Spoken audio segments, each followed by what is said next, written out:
Here we go. Everything good? We're good. We're good. We're good. We're good. We're good. Okay. Some female guests. Finally. Hey, how dare you, sir? How dare you? It's okay. I get it. Where's everybody? Come on. Where's everybody at? Start talking. I'm like, what's going on? It's Friday, guys. That's right. Rocking the Jim Lee bat. Bam, right there. New shirt. Saw it at Kohl's and I immediately went, beep. Got it. Mine. What's going on there, Daniel? Yeah, Scott. You better believe it. Respect. What's going on, Jordan? Page Road. Jordan again. Randy. What's going on? Entertainment. Jose, what's going on, Anthony? Everybody. It is Friday. We have made it. Another week has gone by. Another week of excitement has happened, of course. Fear Jason, what's up in the Twitch world? You're over there. Okay, let's have some fun. Hopefully, you guys got your drinks poured. Release the Meg cut. Shut up, Meg. I wonder how many times is that joke gonna show up tonight? I don't know if that joke's. She probably gets that joke a lot. But hey, Dave was watching Dark Knight along with the stream. Joker just blew up the hospital. Well, cheers to that. Cheers to the Dark Knight. Cheers to all you guys who made it to Friday. We are here. Feels good, doesn't it? Always feels good to have that drink on a Friday night. It really does. What's going on, Will? Giovanni?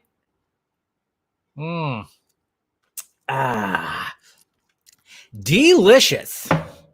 Feeling good. Hopefully you guys are feeling good too. Tonight should be a fun one as always. Fuck that hospital. Damn, Travis. What's up with that? Cheers, man. Cheers. What's up, Jedi MILF? Who's also a Chiefs fan. I like that. I like your avatar. It's good. I like the Chiefs. Chiefs are good, you know. But yeah, just rewatched The Godfather. Did you? I need to watch it again. I need to watch that the entire trilogy again. One of these days, just sit there and freaking watch it. I was never really into those big time gangster movies. It was never really my brand, but I'll watch. It's been a while. It's time to revisit those. You know, like I think I got that question the other day on Wednesday's Film Junkee Live. Where somebody asked my favorite gangster movie, and I pretty much said Snatch, which is not American gangster, but it's still a gangster movie. And I mean, Goodfellas. When I think of a gangster movie, I think Goodfellas, but I should probably revisit. When are you gonna give your channel to Amanda? Never. Did I break your heart? I broke your heart, Scott. Why? What did I do? Is it because what? Because what I just said? It's okay, Scott. We'll talk about it if you show up. You're probably not going to show up now. Damn it. KC, baby. We still hate Bumgarner around. How dare you? Well, you know what? Now Bumgarner, he's no longer a Giant, okay? He's no longer on the Giants there, Jedi. He's a freaking Diamondback now. Crowley, you're drunk already. Drunk already? Whoop. We'll drop the same. That'd be funny as hell. I'm so over the Fast and Furious franchise. See, Lightcast knows. Fellow Giants fan right there. You know, he knows what's up. What's going on, Juan? I'm not into soccer, Daniel. Sorry. Never really been into soccer. Nah, I'm just not. I'm not. I played soccer for 3 years when I was a kid, when I lived in Alabama. That should score some points with Scott. Get the points back when I mention Alabama. Yeah, I played soccer for 3 years when I lived in Alabama. The second time, because I was born in Alabama, then we moved to Washington, then we moved back to Alabama. And that's what's being an Army brat right there. What's going on, Sinfinity? Hey, Dave, haven't tuned into a stream in a while. Was in the hospital for a couple weeks. What happened, Hidden Shadows? Hope you're all right, man. Shit. I know. Yeah, you haven't been in the live chat in a bit. What's going on, man? I hope you're doing okay. Yeah. Okay. Yeah. I'm okay. I'm going to pull that up. Hold on a sec. Because I just saw somebody. What the hell's going on here? Is YouTube not working? Oops. Wait. That was weird. Not that. Hold on a second, guys. Hold on a second. Okay, it is working. Why is it? Okay, no. My computer's weird, or like my browser. It's fucking Chrome, man. I swear, it gets a little wonky sometimes. Okay, so do.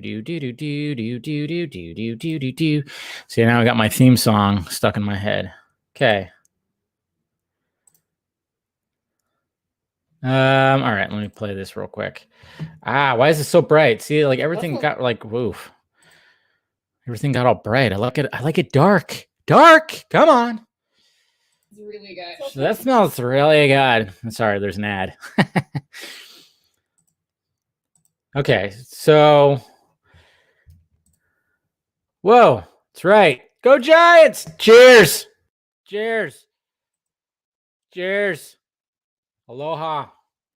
Hopefully, Mr. Swenson can join the panel a little bit later, as always. You know, there's gonna probably there's not gonna be a lot of room tonight. I mean, we got three lovely ladies coming on to talk about everything nerdy, and of course, we'll talk about that little what is it called? Justice Con. We'll talk a little bit about that. I think we might maybe briefly talk about that. I don't know. No, but no, I'm looking forward to it because we've already had one. Nana, she's already been on the Vodka stream before, so this will be her second time, which is good. But I saw sorry, I was bringing up that. I'm like, yeah, the Cyborg and Flash movie. I mean, you guys remember this one, right? Look at my weird face.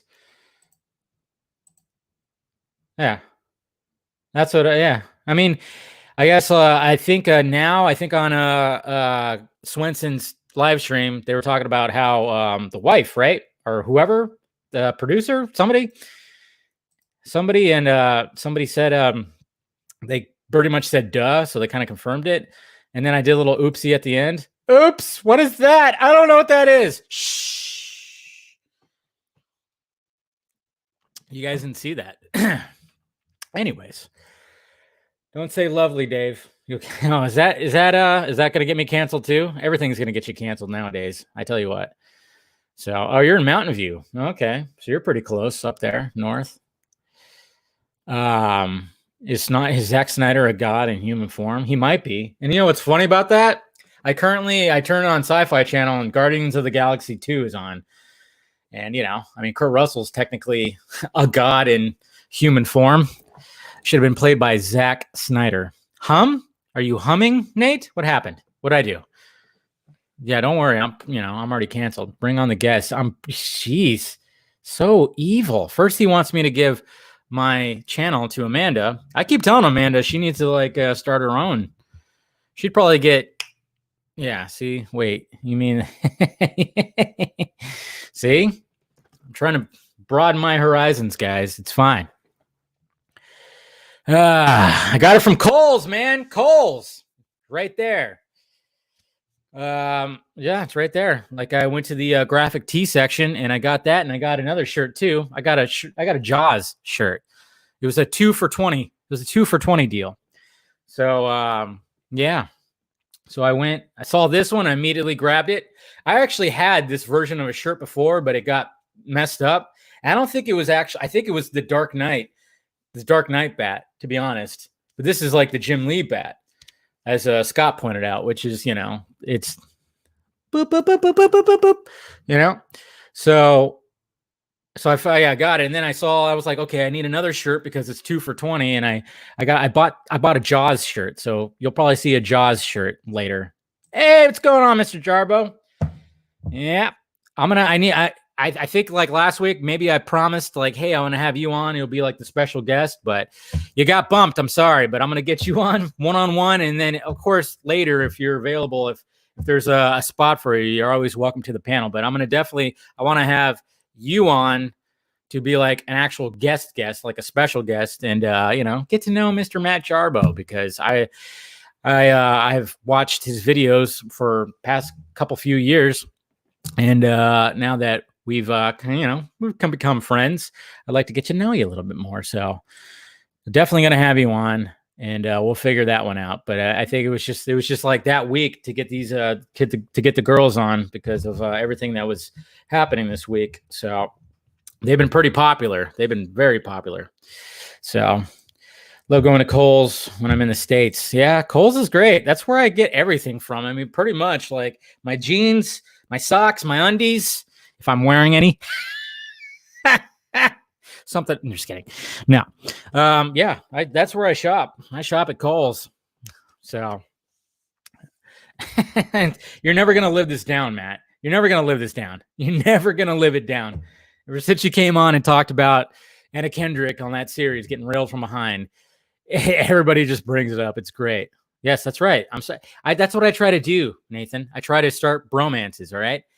I already have one with Swenson. I already have one with Colbert. Okay. Me and Scott, we're starting to get to that point too, So, Garza is like, a little bit, but after he's like, when he's done with me, he just leaves. Okay. He just walks out. Yeah. We'll get Gob on here too. The thing is, the problem with Gob though, is like, he's 8 hours ahead. So I don't know. It's like 8 o'clock right now. I'm trying to do the math. It's like 4 o'clock in the morning for him right now. See, that's the thing. So I think if I'm going to have Gob on, I'm probably going to have to do it during the Sunday morning hangover. That's probably the best time to do it. So polyamorous bromances. I like that. I wear my undies on the outside because that's what we want to see. We want to see. It's funny. I meant to actually post on Twitter because somebody posted it. I should have saved the image. Basically, Christopher Reeve's costume without underwear is scary. Henry Cavill's costume with underwear is scary. Okay? So those costumes don't work. Like Henry Cavill's costume doesn't work with undies, and Reeve's costume doesn't work without undies. It's really weird. I remember seeing that. I'm like, oh, that does look strange. I'd serenade Dave if you let me see. And I believe he could. That voice of his, come on. What's going on, Reza? What's going on, man? Are you working hard on your little project that was pretty damn awesome that I finally watched after almost a month after you sent it to me, which I apologize for. I apologize to Reza. He's actually working on something pretty damn awesome that hopefully we all get to see. But I totally brain farted on his stuff, and finally watched what he had to show me, and it was great. 6 a.m. See, there you go. So you're way in the future. That's way more than 8 hours.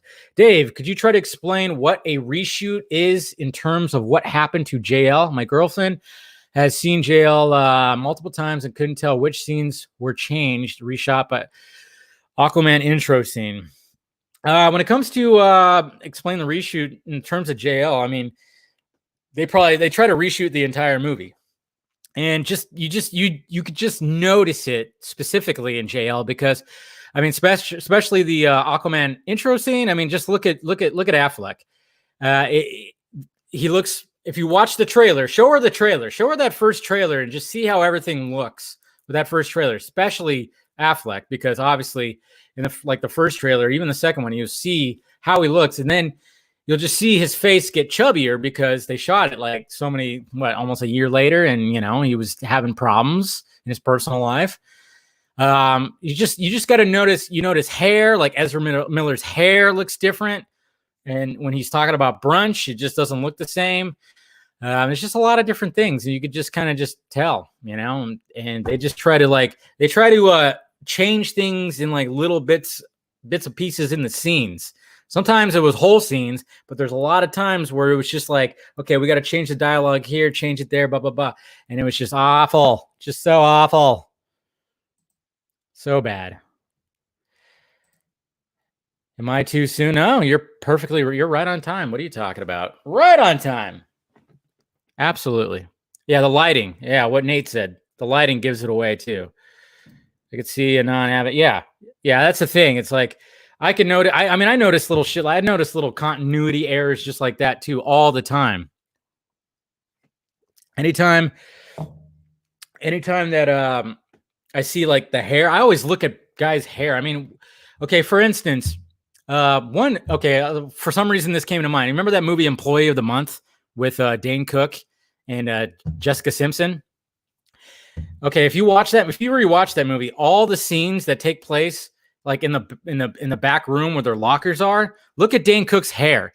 Dane Cook's hair looks really strange, like he got a haircut, and they try to make it all crazy like the rest of the movie, but it doesn't look like that, and it bugs the shit out of me because I could tell they reshot that all those scenes that took place in like the break room or whatever the fuck. I mean, his hair is noticeably different. I notice shit like that all the time. Like I said, when I was complaining about King of Staten Island on the Sunday Morning Hangover, I noticed when Pete Davidson did a shoulder roll on the hood of a car, he landed right on a mat that was clear. It was just like right there. I mean, I just see that shit. I mean, it's a blessing and a curse. That's the way I look at it because I edit a lot and I've been editing since high school.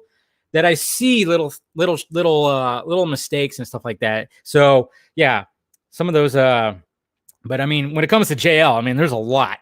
I mean, there's videos out there. Whoever asked that question about showing their girlfriend, there's videos out there that compare the scenes and everything. So just look for those, and they'll definitely be there.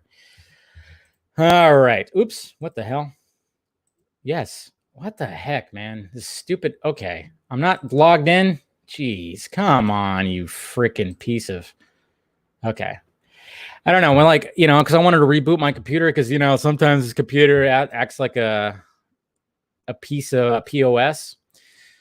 I wanted to make sure. So I rebooted. And for some reason, my Chrome browser just totally logged me out of everything. So, okay. So we'll get our guests in here pretty soon. Go ahead and get things ready here. Let's see. Okay.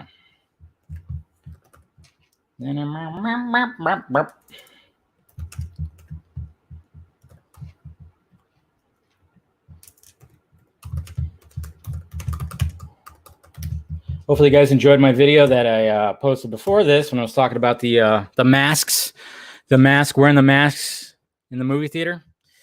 Kind of ranted a little bit because I'm just like, can I just see a movie, please? I just want to see a movie. That's all. Can I see a movie? I mean, if I have to wear a mask, fine. But I mean, it's just funny how they were like, okay, we got to do this like this.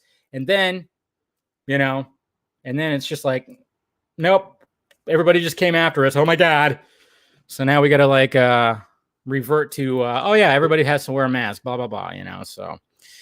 It's good stuff. So, okay. Looks like we got a couple people in here right now. But hopefully you guys enjoyed that. It was just, did you really just put soy in Campia? You're funny. You must be drinking there, Brian. Yeah. All right. Looks like all three of my guests are here. So let's go ahead and introduce them. We got the Nerd Queens. Nana, what's going on? Cole. Hello. And then Wonder Meg. There they are. What's going on? Hey, how you guys doing? Nothing. Just chilling, just on a live stream or whatever. Just chilling at 4 a.m.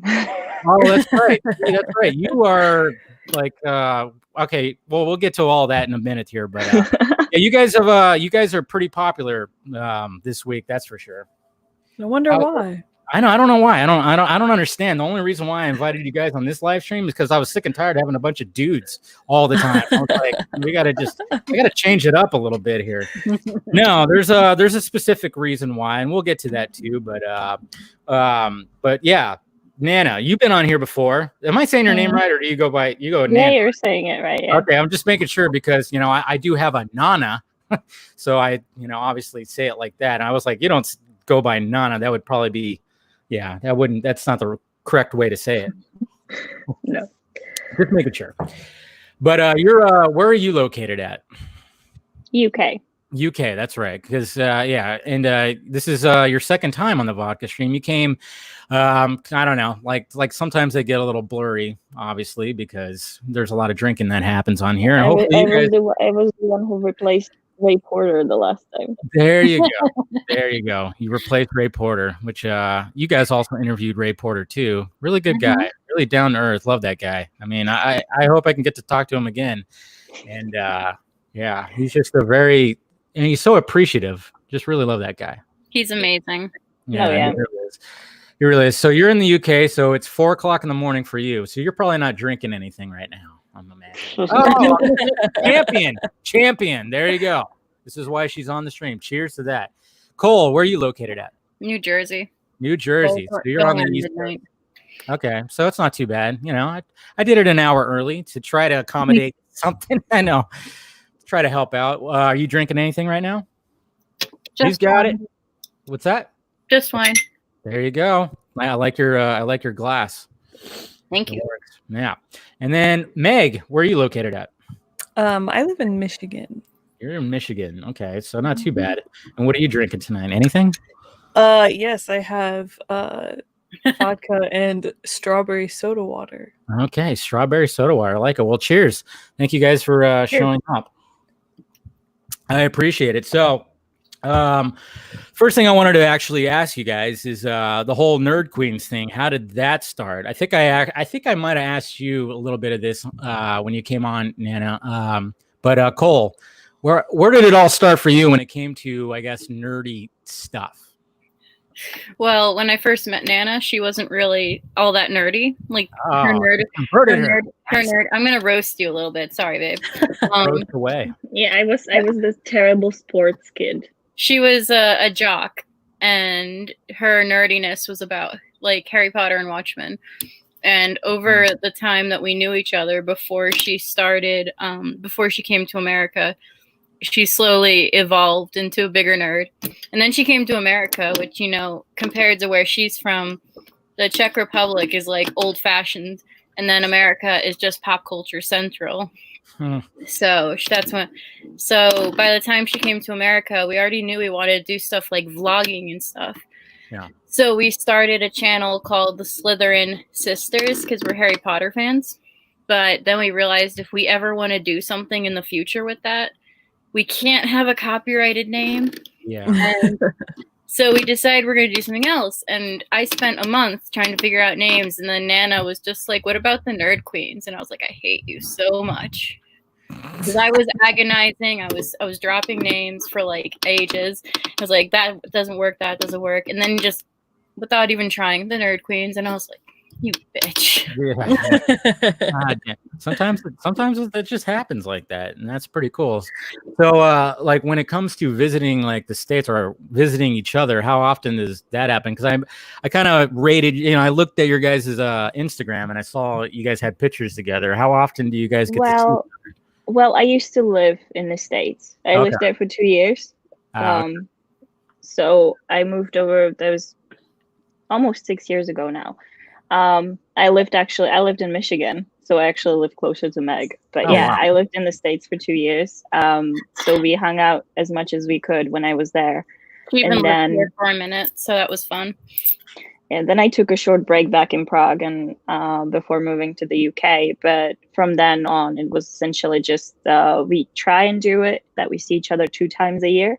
So one time I fly to the States, which is usually for San Diego and whatever we choose to do around it. What happens there? Does something happen in San Diego? Or? It's just this tiny little event, you know. Yeah, nothing really important, you know. Yeah, only a few people. Yeah. A few people, you know. Go to hers around like between Halloween and New Year's. Okay. So I right before COVID like really started, I just got home from visiting her this past January. So it's kind of upsetting because like I'm so used to seeing her in like 1 month, but yeah, okay. That damn pandemic, I tell you what, just messing everything up. Yeah, I know. One of the things, Comic-Con, I was actually gonna I've never been to Comic-Con, and I live in like probably an hour and 40 minutes away from there, and I What haven't. a mistake! What a mistake! I know. I know. I should just turn in my nerd card right there. I think it's just because I never went because I'm not a big fan of crowds, and I never had like groups of people to go with, and I was always like about like, hey, if something happens, I want to report it, do a video, blah blah blah. I can't do that when I'm there, and but this year, there was actually a bunch of people that I knew were going. I think you guys were going to go there, and Yeah, that would have been cool. We could all met up and taken our little group picture with our Snyder shirts on or whatever. That would have been awesome. But we actually had a little thing that was gonna happen, but yeah. Yeah. A little thing. Now, Carrie's in the chat speaking Czech to you. Oh, I see. Nazdraví. Nazdraví. His brother lived in Prague for 16 years. Okay. It's literally one of the most beautiful cities in the world. Just saying. I know I said it's old-fashioned, but it's amazing. That's why it's beautiful. First she criticizes, then she backpedals and says, No, that's why I love it. yeah, that's what's going on. And Meg, how did you get in contact with these two? How did that all go? We hunted her down like the dog she is. Yes, exactly. We're both going to be the roaster on this one. I like it. I swear to God, she's still sober. This is gonna go down really fast. We hunted her down. Pretty much the Snyder Cut community. I had seen a bunch of the work that they had done for the Comic-Cons, and then they approached me about joining Snyder's Amazons. So That's right. You guys, and we've been inseparable ever since. I can totally tell. I mean, just from you guys being on for the last 10 minutes. Yeah, you guys do a podcast called Snyder's Amazons. And I must say, you guys don't do enough episodes. You guys got to. Yeah, we know. We're We like- gotta work on that. Tell us that. We really do gotta pick it up. Yeah, I mean, I was telling some of the guys, I think even last week and the week before, Swenson, all that, I'm like, right now is the time to just like pump it out because, I mean, the hype levels for everything that's happening right now, it's just shot up big time. I mean, after the announcements, like there's so many people that are like, what is this thing? What, Yeah. they're like craving the information. So I'm like, let's just get it out there. But I'm sure part of the problem is probably like coordinating a certain time to where all. Yeah, all there's 6 of us, so we wanna kind of And wanna three put it of all us are not together. Americans, so it gets really dicey. Yeah, I mean that's what I was talking about. When somebody asked me when Film Gob's going to show up, and I'm like, he's 8 hours ahead of me. I mean, it's hard to coordinate that. He's been on this Yeah, I know. before, huh? Yeah, exactly. I know, but see there. Yeah, but then you're the champion. Somebody wake up Film Gob. Jeez, wake that guy up. You're like, you're lazy. Nana has no sleep schedule. The pandemic started. We both don't have work, so it's like we just stay up together. Oh yeah, what do you guys do for? Well, I'm barista. But I work in like an opera house. So there's obviously it's a big theater, so we stay closed longer than most of the shops because obviously the crowds and everything. So Have I'm they still talked- stuck in the house? Yeah, have they talked about when they're going to reopen everything for you guys? Yeah, officially right now they said they're gonna reopen in 2021. So I'm kind of like, Wow. okay, this is gonna be a problem very soon, but I am not gonna solve that problem right now. Yeah. Okay. What about you, Cole? What do you do? I used to be a office manager, but got laid off due to budget cuts before Christmas. So I was trying to find a job, but there has just been nothing. The job market really sucks, and then COVID happened, so it's like, well, fuck my life. Yeah. Pretty much the way it is. I like how you took a drink right after you said that. It's perfect timing. I love that. What else can you do? Yeah. And what about you, Meg? What do you do? I am a store manager at a retail/grocery store. So Uh-huh. Nice. it's been pretty insane the last few months. Yeah, because you're with- essential. You're essential, right? Yes, sir. Yeah. Yeah. First time in my life. First, I know. Hey, it's Oh, a nice. man. You're always essential to us. essential to me. Yeah, you're essential. Yeah, to you're the Snyder essential to us. See, look at that. You're essential to all of us. You're essential to the Snyder Cut movement, right? Something Yeah, like I know. that. Yeah, just put that on the resume. Hey, I was essential at one point. See, Wanna get- So yeah, I know it's been pretty crazy. I mean, over here in California, they're starting to open everything back up right now, but then it's like it's iffy. Like it keeps going back and forth. They're like, we don't know what to do exactly, and then they're like, okay, we're opening everything up, but you have to wear a mask. It's like, okay, is it required or what? And then of course the whole movie theaters thing. It's crazy. I just want to go see a movie. If I have to wear a mask, fine. Just want to go see a movie, you know, and that's what I'm hoping for. I don't know about you guys, but I'm dying to go see a movie. I'd love to, but I can't. Really? I have really severe asthma and I'm immunocompromised, so I need to limit my outings to like once or twice a week. Thankfully, I'm very introverted, so. I know that's kind of funny. I think like especially, you know, us nerds, when this whole thing happened, people are like, oh, we got to like stay home. We're kind of like, yeah. And like, how is that a problem? I know. I'm like, finally, you guys are gonna be like me. I mean, yeah. I mean, to be fair though, I was crushed when they canceled San Diego this year. Yeah, I genuinely was. I like that. That was for me, because for us it's a tradition. It's something that we do. That's the one social gathering that we do every year. Yeah. And you know, it just. And like for Cole and I, it's special in a way that we have friends there. You know, you got this type of friends that you only see once a year for 5 days, and that's there. And we won't get to see them. So it's kind of like, you know, that one was hard. But otherwise, I'm good. I'm good. Yeah, our convention family is pretty boss. We sleep on the sidewalk with them. So well, there you go. How many Comic-Cons have you guys been to? This would have been 5. Wow. Yeah. We've been our first one. Our first one in San Diego was 2016. Nice. We saw the first Justice League panel. Conventions overall, I think this would have been my 16th convention. Wow. It's kind For me, it would be like 10. It's become an addiction. See that? I mean, there's something about. Oh, she coughed. She got COVID. Get her out of the. No. I know. I'm just kidding. Come on! You know that I've been coughing for like 2 months now. That's right. I forgot about that. Not 2, like 3 or 4. About that, yeah. But you know about it for 2 months. Yeah. When we did the documentary thing, that was we made a joke about that. But so you guys got to. So you went into that 2016 and got to see the Justice League panel. Man, that must have been something like pretty awesome. Was that was a panel where Fisher. Oh my God! Yeah, we actually. No, that was 2017. 2016. That was when Zach brought up the entire cast on the stage and showed us the first Comic-Con trailer. There you go. That's what. That's when he ripped off in his shirt. And then the next year, we actually gave an I Heart ZS shirt to the guy who caught Ray's Borg Life shirt when he tossed it. Yeah, that was in 2018. Yeah, really? We gave it. Yeah. Like, now I've got the complete set. Like our entire Comic-Con journey is connected in a way to Zack Snyder's Justice League, and like looking back, it's just so strange because our first Comic-Con was 2016.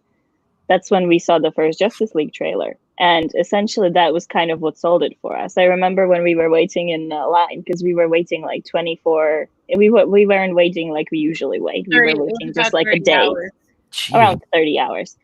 We usually do 48. Yeah, 40 or more. Now that we've learned our lesson. Okay. Yeah. But yeah, that was like that year we kind of messed up and we went to the line too late, so we were a little bit too far.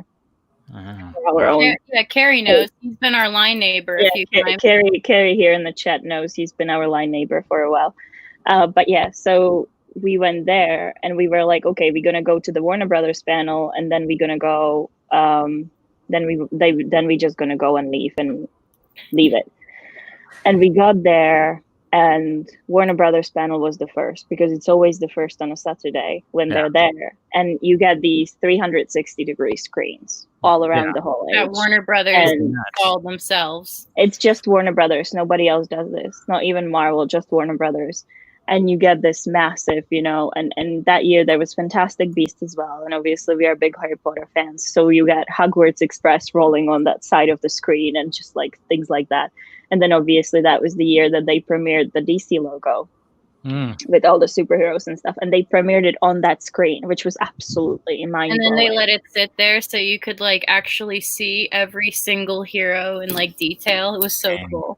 Yeah, and then then Zach brought up the whole cast, and they showed us the first look at Justice League. We were actually the first audience who's seen it.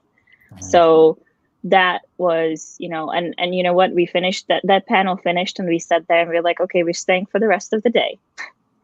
And we've been going there since. Like, that was like the one thing that sold us. Then next year, obviously, there was the Justice League panel again, where Ray ripped that shirt. Again, something that we'll always remember.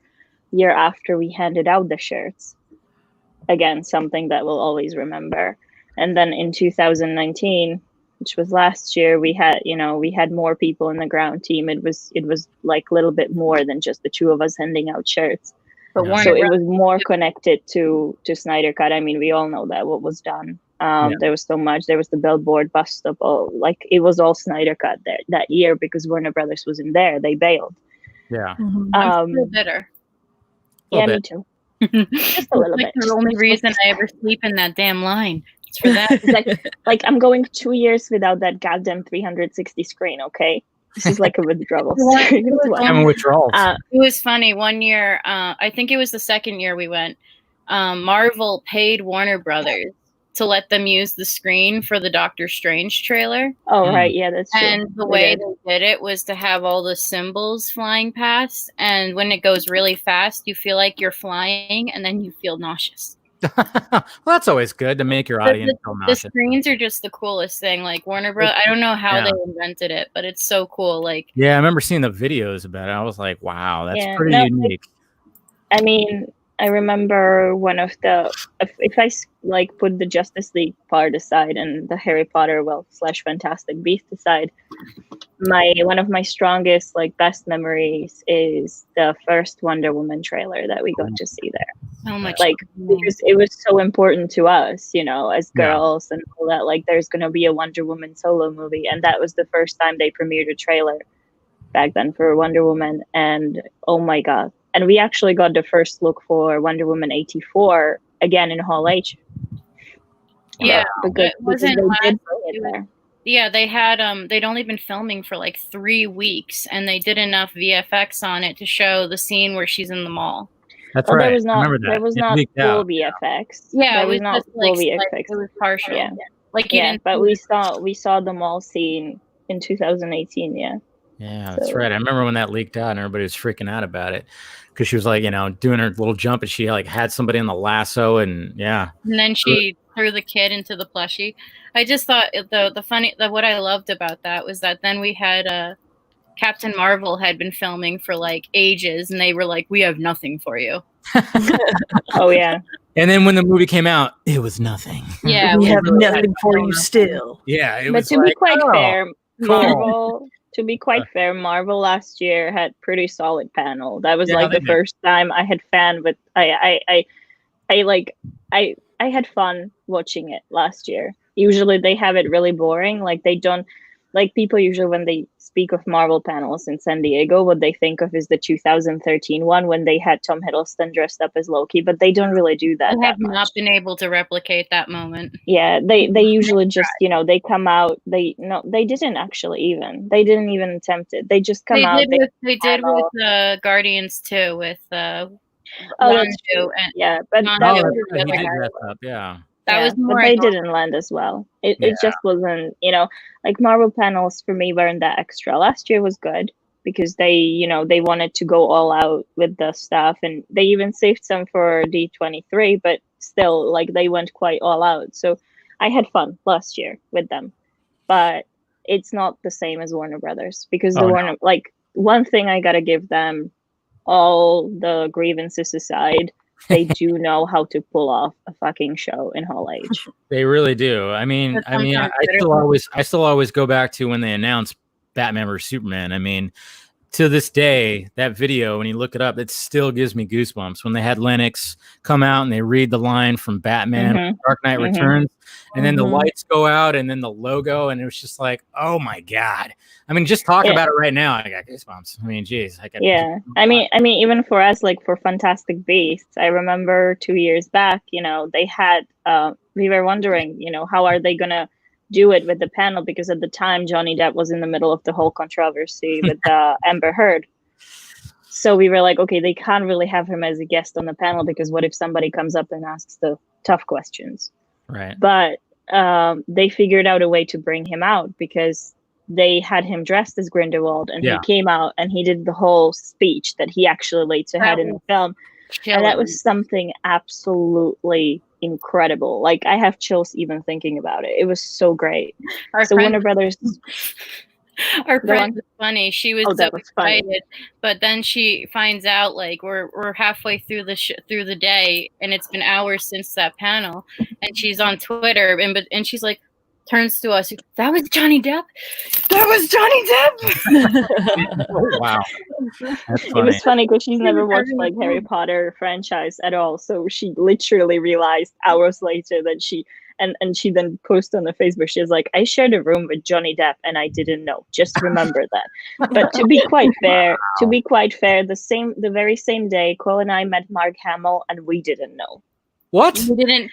He was wearing his Trump Vader costume. Oh, You've seen it, right? yeah. So he We was saw pretty him. hidden. We were walking past him, and it was really bit like there was body to body traffic, and we saw him behind a barrier, and we said hi. We told him we loved his costume. He went like this, and I thought about grabbing Nana for a selfie, but we really had somewhere to go. Yeah. Because we were going in and out of Hall H, and you have to be back in a certain time, so we didn't have time to wait for people to take picture with him, so we could take a picture. We weren't just gonna grab our takeout so we can go back in. Yeah. So we didn't take a picture with him. And then a few, like the next day, because at the end of Sunday, he tweets about how, oh, that was me walking around that costume. And Nana just handed me her phone with this look of total defeat on her face. I couldn't believe it. I was so upset. I was like, my hero was right there. I know. It's always funny when like these celebrities, when they do that, they'll just put on like a costume and just walk amongst the crowd. You don't even know it's them. You know, Yeah. It's pretty funny. Like we also have a photo with Andy Serkis while wearing onesies at 2 a.m. Yeah, Wow. we were sleeping in the Hall H line, and he was doing the press for Jungle Book and for Black Panther. And so Nana and the rest of our crew was asleep. Thankfully, I have insomnia, so thankfully I was awake. And suddenly, I hear people whispering, "Someone's coming" at like 2:00 in the morning. And so I ran and found like someone who seemed to know. And I was like, "Who's coming?" I'm like, Andy Serkis. And at first, my brain was sluggish. I was like, "Who?" They're like, Gollum. And I was like, "Fuck!" And I ran and I woke up Nana, and she was like, "Whatever." just knocked you away. And then I went to I woke up. Okay, I woke up afterwards. After a few minutes, she's I'm like, sure you did. It hit her. Yeah. But the best part was I went to our friend Lily, who has this weird knack for running into celebrities on this, like at the CVS or something. Yeah. And so I shook her awake, and I'm like, Lily, Andy Serkis is coming, and she goes, I've already met him. Wow. Falls back to sleep. Hang on, there's an after story to that. So out of the two, I'm sure there is. Out of like the group of over a dozen people, only me and Nana met him, and he was so sweet and everything. And I had this great moment with him because I shook his hand and I greeted him as "Hello, Supreme Leader Snoke." Wow. And he was so stoked that someone That's acknowledged awesome. his Star Wars role, and he gave me a big hug. And then we took a picture together. And then the next morning, we're talking about it. And our friend Lily wakes up and she goes, wait, somebody came? Who was it? And we say, it was Andy Serkis, but you said you already met him. She goes, I never met him. You know what? Somebody keeps saying that whenever Cole says Nana, that they think about their grandmother. The reason I have this nickname, it's actually after a character from Japanese manga. Oh, there you And go. Nana means number 7, which goes back to my jock days because I always I was a ice hockey goalie and my number was 7. There you go. Now you guys know. So there you got the background Yeah. behind the I nickname. really love Exclusive. from Ancient. He was Snoped. He was stoked. Good one. Nice on there, Ancient. Meg, I gotta ask you. Yes, I know a lot of people are like, "Hey, Meg, hey, what's going on, Meg?" in the live chat. You know, it's totally fine. I mean, we gotta share time here. But Funko Pops, you have quite a collection of Funko Pops. I mean, what I could see over your left shoulder right now is just a little bit of what you have, huh? Go ahead. Look at that. An entire Baby. wall. My God, you have. I mean, it looks like your room looks like a comic book shop. That's just a room in her house. Yeah, it's my office. It's your office. Yeah. Okay. How many Funko Pops do you have? I personally have like 315 That's it. of my own. Oh, And then my boyfriend as well has probably around the same. So there's probably about 600 and something. yeah, there's like 650 probably in here. Wow. When did you start collecting? 2016. My first two pops. Well, the first one I ever ordered was Cersei Lannister from Game of Thrones, and then I ordered Jaime Lannister, and then it just kept going. It hasn't stopped. You got addicted, yeah. I mean, Yeah. people always ask, like, how many Funko Pops do you have? And I'm like, I got a couple. I mean, I got always my Joker guy, just standing Ooh, right that's a You good know, one. I got this one that Cole made. Like, well, I have my phone over there. gonna You can ask, see Cole, them, you- but Cole, you make that's Zack Snyder, right? Yeah. Yes. Mhm. I know, Cole, you actually make Funkos. And that's pretty awesome stuff because it's like, when the hell is Zack Snyder going to get a Funko Pop? I'm thinking it's going to happen. That's the entire reason I started making them, because like I first just was I just tore them apart for fun. Yeah. For fun. Well, because I was making something with them, and then I realized I can take the bodies and heads and start swapping and painting, and then it looks cool.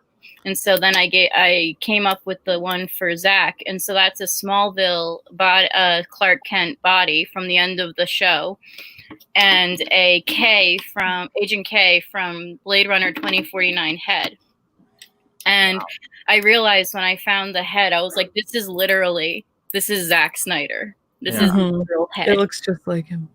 And so I just started making the Zacks, and then when I met Meg, and she was having a bad day, so I decided that I would send her the next one that I made, and then I just kept making, and then I started making the one that I have is the very first one that you've ever made, isn't it? That's why it's kind of shitty, in my opinion. It's not shitty. I not love shitty. it. I love it. And then I just started making them of my friends, and then my friends convinced me to start an Etsy, so now I've been making them, and I love it. There you go. Nothing Hey, wrong with Zack that. Snyder has one on his own. Yeah, Zack for his birthday, I sent him one of him and one of Debbie. Really? Did he? Yeah. Nice. That's awesome. Did he ever contact you guys and say like? Oh yeah, he he's not- Yeah. connected with us on Vero and sent us a thank you and everything, There you go. and he loves them. So There you go. There needs to be an actual official one. I think it's gonna happen. that's They why got- I just keep We telling hope people so. until the official one comes out, hit your girl up. I'll make Exactly. There you go, guys. You guys want a Zack Snyder Funko Pop? You got Cole right here. She'll send you one, or Heck yeah. Go look. I guess you have an Etsy, right? Is that what you said? Yes, it's Do that. it's connected on our Nerd Queens. It's Dr. Funko Stein. There you go. I My like dad came up with that name. Perfect. it works. It totally works. So when it comes to the Snyder Cut movement, when did you guys really become aware of what was happening? I mean, I guess we kind of talked about it with you guys, but Meg, when it came to you, really seeing stuff happening and what was going on, when did that happen for you? Around March or April of 2018, I kept seeing I wasn't very active on Twitter. Yeah.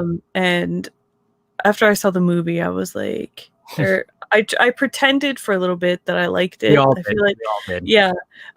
So I definitely pretended for a little bit, and then on Twitter, I kept noticing. I think the first thing I had seen was right before the movie came out was that Josh Whedon had liked a tweet of someone bashing Steppenwolf, he's the worst villain ever. And so that kind of I don't know, I was like, oh, that's kind of weird. I remember that night because I actually made a video. I got pissed. Yeah. I made a ranty, really pissed off kind of video about all that. And I really remember that. And it was just it was really, dude, you're gonna like a tweet like that. But then we see some of the other things he likes. You go, okay, you're just a freaking snake. Meg, what is your most expensive and rare pop? Jay wanted to ask. Ooh, my most expensive one that I own came from Marvel Collector Corps, and it's Captain dare you. America. I know it's Captain America with Mjolnir and his shield. Nice. That was It's like actually the really only- cool. That was the Yeah, only I Captain wanted that America one. I thought of getting, Yeah, and I didn't. Yeah. Colin, And in that. Go ahead. Sorry, go on. No, you're good. No, go on. No, I was just gonna say in the box, another pop that was in there that's really cool is the Valkyrie from. Oh And yeah, then that one too, was gorgeous. She's got her braids but no, You know I think they're that gonna make one's the one worth, on like, the 60 or something. I don't know. Cool. So 2018, that's when you kind of started seeing I everything. wasn't very active in Yeah. the community at that time, but I did see a lot of stuff like about like the behind the scenes stuff that I didn't know about prior to seeing the movie, because I really didn't know anything like Yeah. behind the scenes. I went with my parents and my friends, and Nerd Queens have heard this a million times, but when I right before the movie started playing, one of my friends was like, "Oh, well, hopefully we don't like see the CGI mustache. Hopefully it's not that bad." And I was like, "What the fuck are you talking? Well, CGI mustache? What?" And then boom, the first scene of the movie is the butchered face of Henry Cavill.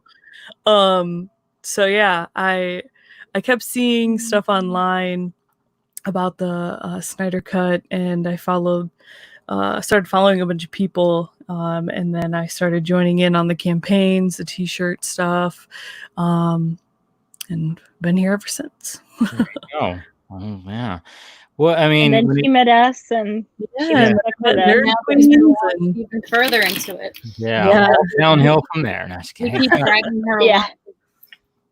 No, I mean, like it's just crazy to get everybody's like first hand reactions to it. Like, yeah. you know, obviously, like I've said it a million times, like my first reaction. I mean, obviously before the movie came out, all the rumors that there was like the drama and this, that, and this, I was so optimistic, and I was like trying to debunk all that stuff.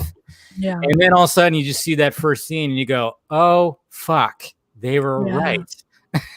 I mean, Yeah. just talk about a gut punch. But then at the same time, I'm going, I got to be optimistic. And I liked, there's certain parts that it's really good. It's great to see the whole team together. Oh my God. And then we kind of just like did that thing where we just kid ourselves. And a lot of people did that. And then it sinks in. Did you guys do that Yeah. too? Did you guys do that too? Yeah. Yeah. You just And kinda I kid told yourself. you I last really- time. Yeah. I really wanted to like it. And growing up as a kid, I loved Joss Whedon's work. Huh. So when they said he was taking over, I had so much hope. But it was actually after seeing what he did to Justice League, I suddenly started looking back at his work with the eyes of an adult and as like a grown A lot of people woman. did. And I was like, he is a sexist, misogynist bastard. Yeah. One Well, I mean, trick like, Perv. Oh, yeah, when it comes to the first Avengers, it's like, okay, you achieved that. That was pretty good. There's just something about when I watch the first Avengers now, it doesn't feel as cinematic as it did at first. I don't know. It just doesn't feel cinematic. It feels like it's something that could have just been on ABC on fucking 8 o'clock at night or something like that. It just doesn't have that feel. And then Ultron. Yeah, and then Ultron just kind of like he tried different things, and then that's where he first did the whole falling on the boobs joke, which he recycled for Justice League, which is like, did you not think people were gonna not notice that, buddy? I mean, you recycled the it's like, joke did you there. not think that Gal and Ezra would be annoyed at that? Yeah, God, I still, It's with the Marvel. I always felt like it's cool to watch it for the first time with Mhm. most of their stuff, but Yeah. then you just kind of move on, and kind of do. that's it. There might be like one or two movies, like the first Iron Man, of course. Even like Winter Soldier, great. I did enjoy Doctor Strange, definitely, and Winter Soldier, definitely. Yeah, but even the first Captain America film was good. Yeah. Yeah. There's First definitely- Captain America, Doctor Strange. Those are like ones that I actually love. But like the Iron rest, Man. I can watch like once, and then I'm like, if I watch that again, I'm gonna hate it even more. Yeah. Which Just one? as it got like further on, it just was bad. Which one were you talking about? Like any of the Marvel movies. Oh, okay. Any of them. Just yeah. Well, I mean, name you know one. what? We like Cole and I. We have absolute serious hate for Ragnarok, for example. Oh yeah, I'm with you Like, on that. I can't. stand it. We're never gonna. You know what? We are pagan on top of that, so it's like a spit in the face to watch that film. Like Oh. in general, it's not Like just religiously. it's just an insult to Just the whole an insult to all existence. that. So And then like yeah. what they did to Thor with the whole like turning him into an alcoholic and everything.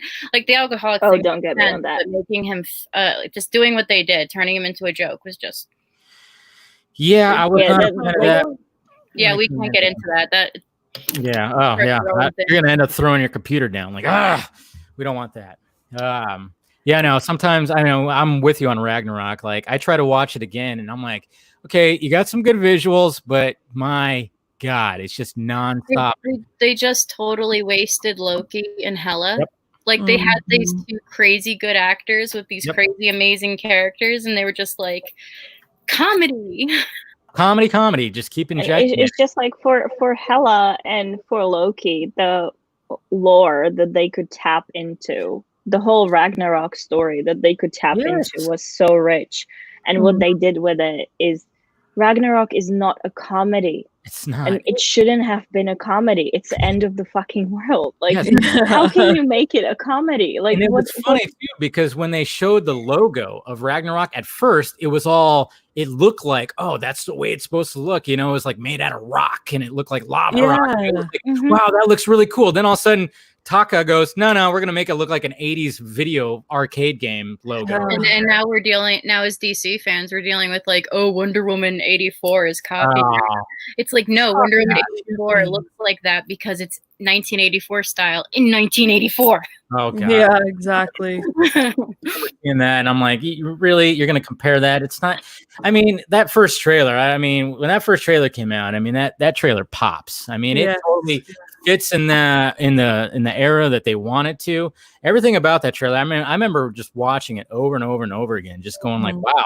Because I mean, I was excited for it, but I wasn't like super hyped. But after that first trailer, I was like, okay, I'm in. They're really like Patty and them. They're just going for it.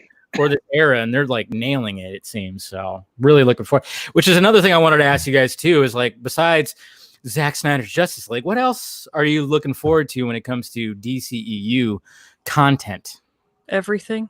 Everything. Everything. That's a good Yeah. answer. I mean, as controversial as it is, we genuinely we went to see all the DC stuff. All three of us, I dare say, enjoyed Birds of Prey very much, even though there were we so were many big critics. We loved it. We absolutely loved it. It was like the Um, most relatable female film for females ever. Yeah. I mean, Sure. there's a whole podcast about us talking about the fact that woman needs her freaking breakfast sandwich. Oh, Yep. that's one of my favorite scenes. I'm not gonna lie. No, But seriously, they're like people hungover. completely misunderstood that thing, but like that breakfast sandwich is so relatable. It's fucking one of the most relatable It things is in so the film that ever. I know. And when that sandwich hit the ground, I mean, I felt it. I was Yes. like, Yeah. no. Yeah, you don't want to waste a good breakfast sandwich. So you guys are looking forward to pretty much everything that's coming out with the slate. The only thing we're Yeah. apprehensive about is James Gunn with Suicide Squad Oh, because yeah. we're not very big fans I of forgot James about that Gunn movie. for Yeah. obvious reasons. Yeah, I could see that. And also And the fact also- that they're keeping the name The Suicide Squad. It's like, are you trying to erase David Ayer? Yeah. What were you gonna Yeah, say? that Matt? one I'm a bit like Like, I'm not sure about Batman, but I'm still gonna watch it. I'm still gonna give it a shot. But it's the Suicide Squad that I'm somebody just sent Dave $40 for the fact that you're a Pounds. Slytherin, Nana. It's 40 pounds. Look at you, Nana. 40 quid for being a Slytherin. There you are. Quid. hey, whatever the heck it is. Slytherin's rock. See, there you go. What can I say? No, but so so when it comes to the Batman, you're kind of curious to see what Matt Reeves does, or I mean, Sort I of. I did have love to Robert hear her rant for an Yeah. hour about how she's not happy about it. So oh really? No, I'm curious, but at the same time, it's like, okay, so I have a tinfoil hat headcanon that I hope that with all the stuff Oh, where's Swenson? that everything will happen. Like, because when they announced Robert Pattinson, I realized that he looks just like a young Ben Affleck, and it would be so perfect if he was young Ben Affleck, Batfleck, and then we had Batfleck as a older person. And someone's gonna tell me I'm completely insane, but wouldn't it be perfect if it was just the young Batfleck movie? Hey, you know what? I'm not. I was pushing that a little bit too on my Twitter. I actually like when they were both like posing like their leather jackets, black leather jackets. I was like, I just kind of went, huh. You know, and people were like, "Oh my god!" You know, and I'm like, I'll give that up when they say it definitively has nothing to do with Batfleck. But until then, I'm gonna hold on to that hope because I'm so pissed about everything going on with Batfleck. I've heard a rumor that we might get him on HBO Max, but still, yeah, it's all just up in the air right now. I mean, it's really up to him. Meg, you expressed that you love Robert Pattinson, so you're pretty excited for him to get the Batman role. Yeah, it was one of the fan casts that I really loved because I think Robert Pattinson's a great actor. Out of everyone they talked about, Robert Pattinson was definitely the best. Yeah, I hate it when people are like, "What the fucking Twilight guy?" I'm like, the sparkly movies, asshole. Yeah. He was Cedric Diggory first. Excuse you. Exactly. Yeah. Sorry, forgot he was in the Harry Potter. No, and I love the rest of the cast. It's always going to be Harry Potter first. Of course. I always we are not the Twilight ladies. Too. We are not the Twilight ladies. I was a Twilight lady, so look, we were all Twilight ladies at one point. I was a Twilight lady at 1.2. It's okay. For about 20 minutes one night. Yeah, I was like, look at this love between Bella and fucking Edward. Oh my god. No, but it is kind of funny too because I did watch the first Twilight, and just to think that then, like, wow, this guy ended up being Batman, one of my all-time, of course, favorite characters. It's just it's crazy to think about.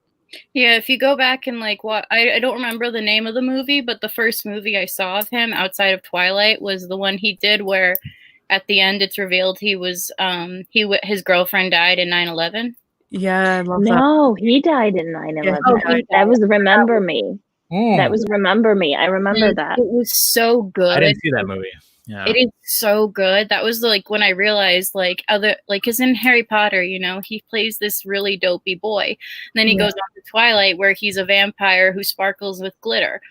And but then I saw him in Remember Me, and it was like, this kid is really, really. Honestly, good. I think his best performance was the Twilight commentary, though. Yeah, just hating on it. Yeah, I saw it was the most glorious thing ever. That's so awesome. That's why I like the guy. I mean, that's why when like recently when he got a bunch of people's panties in a bunch, we're like, oh yeah, I'm not working out. So yeah, my trainer just sent I laughed at that picture. I laughed at it. It was like so many people got butt hurt about that, and it's so funny. Bad.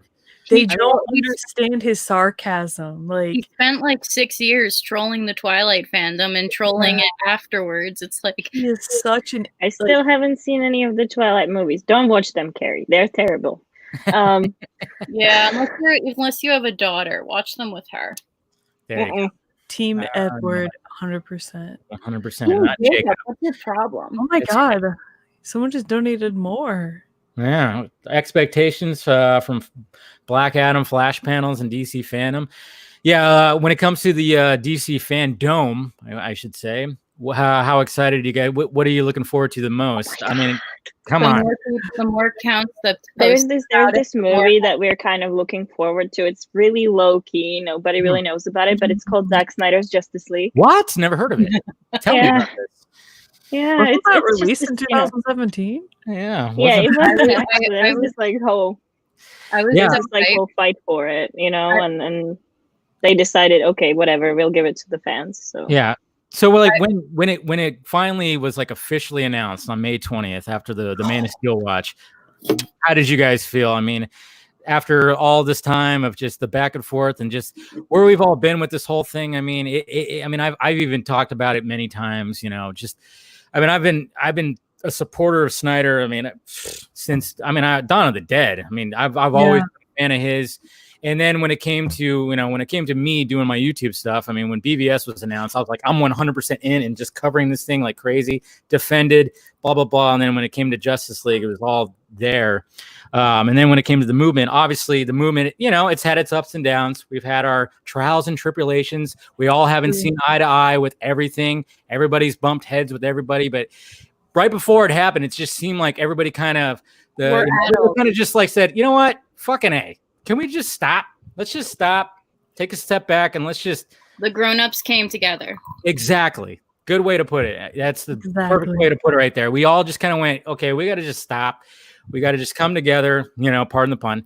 But, this thing's going to get announced, and we're all now... I mean, that's what's so great about what's been happening in the past month and a half is like everybody just seems to just be, there's always that loud side, which we know, which we're not going to really talk about. But when it was announced, like, what were you guys' feelings about it?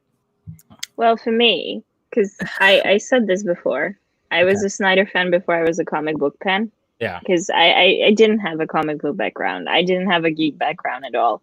I was forced to watch Watchmen, and that's how I fell in love with Zack Snyder's work. Like literally, I said this before. I was forced to watch Watchmen, and I was forced to watch Man of Steel. Second one was cool, but that's how I kind of fell for comic books, and so it was Snyder's work that got me to comic books, and so that's why his work means so much to me, and that's the part of why I joined this whole fight, because it was just it was his stuff that got me to this place, and at the time when I discovered it, especially during the Watchmen time, it was really important milestone in my life for personal reasons. I was battling this really, really heavy issue. So it was really important to me. And then when it got announced, I was like, I think I was sort of in a limbo. I actually realized it only yesterday when that teaser dropped, because I watched that teaser yesterday, and I started crying. Don't I started uncontrollably crying. Yeah. And then when I stopped after a few minutes, I was like, oh, I think I just finally realized that we did it. I don't think I realized it before then. I think it just hit me yesterday when we saw that teaser. Yeah, there's something, with that, even I kind of felt it too, because I think I even tweeted about it, because it was just that image of Darkseid on the wall. I mean, that image was floating around behind privately with people, for 2 years. And just to see it now in live action, and wow. I mean, when I got handed that from 2 different people, they're like, we can't fucking put it out there. And I'm like, okay, damn it. I'm like, you have to bite your tongue, which a lot of people did. And just to see it finally in live action. Yeah. It kind of, I mean, as much as the announcement was just like, holy shit, we're finally here. But yeah, you're right. When you saw that teaser, it was like, holy shit, this thing is like you got the announcement, and obviously you do trust Zack Snyder that he's not bullshitting you. But in the same time, it's like bullshitter. That teaser somehow makes it so real. Like you can put your finger on it. Like, this is it. Like, we actually did it. And I think that's when it hit me, that I just, I like the whole thing, that whole past month was so bizarre. I mean, obviously also because this little thing Justice Con, because obviously we were organizing it, which we didn't get to that yet. But yeah, we were organizing that behind the scenes for like 2 months, and we were so busy with it that maybe that was part of why it didn't hit. But yesterday it just kind of hit like a ton of bricks. Fell on. Yeah. What about you, Meg or Cole? What were you gonna say? For me, when the announcement happened, it was like pure adrenaline relief. But I didn't really like emotionally react, because a lot of my friends, even my guy friends, were saying they were literally like, they cried because they couldn't believe it. Like, there was so much shock going on. But it didn't. I didn't until we spoke later. We'd been on Zoom with our friends for like hours, and at one point, Zach popped in, and we congratulated him. And he was talking, and he was so happy and smiling. And then I started to cry because it hit me that he'd been like, not hit me, but like he'd been through all this. And for part of it, we were there with him, fighting for him and everything.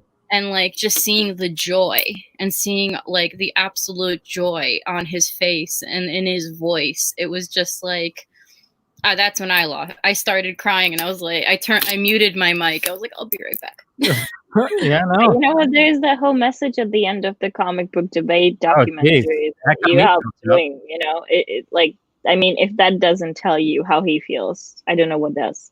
You know. Yeah. What about you, Meg? How did you feel when? Oh, I posted a picture on Twitter of me bawling my eyes out. It was instant tears. It was so funny. As soon as it popped up on the screen, well, Danny asked the question, and as soon as he's talking about it, and I was like, okay, well, is he gonna say what we want him to say? And then he did. Like I was expecting it, but I wasn't at the same time. Yeah. Like when I saw the Zack Snyder's Justice League coming 2021, I just instantly started crying. I felt such a relief. I was like, we don't have to keep fighting for this. Like, we're gonna keep fighting, obviously, for like mental health and stuff. I was like, we finally got what we've been fighting for so long. And I don't know, it still feels very surreal, even with the teaser that came out. It's like you finally saw in motion these pictures that we have been getting teased for, the last few years, and seeing just the look on Diana's face. Like, I don't know, it was way better than, I don't know, even the teaser trailer is above my expectations already. Like, I don't know. I watched the teaser, and I had been lying down in bed, and I leapt out of bed, and I ran to my brother's room, and I tripped over his chair, which was in the middle of the room for some reason, and almost killed myself. I was like, I remember in our Amazon's group chat, Nash actually was like, "Oh my God, Jason Momoa's Instagram," and we were like, "What?" So I went to it, and I was like, "No fucking way!" I was like, "Really?"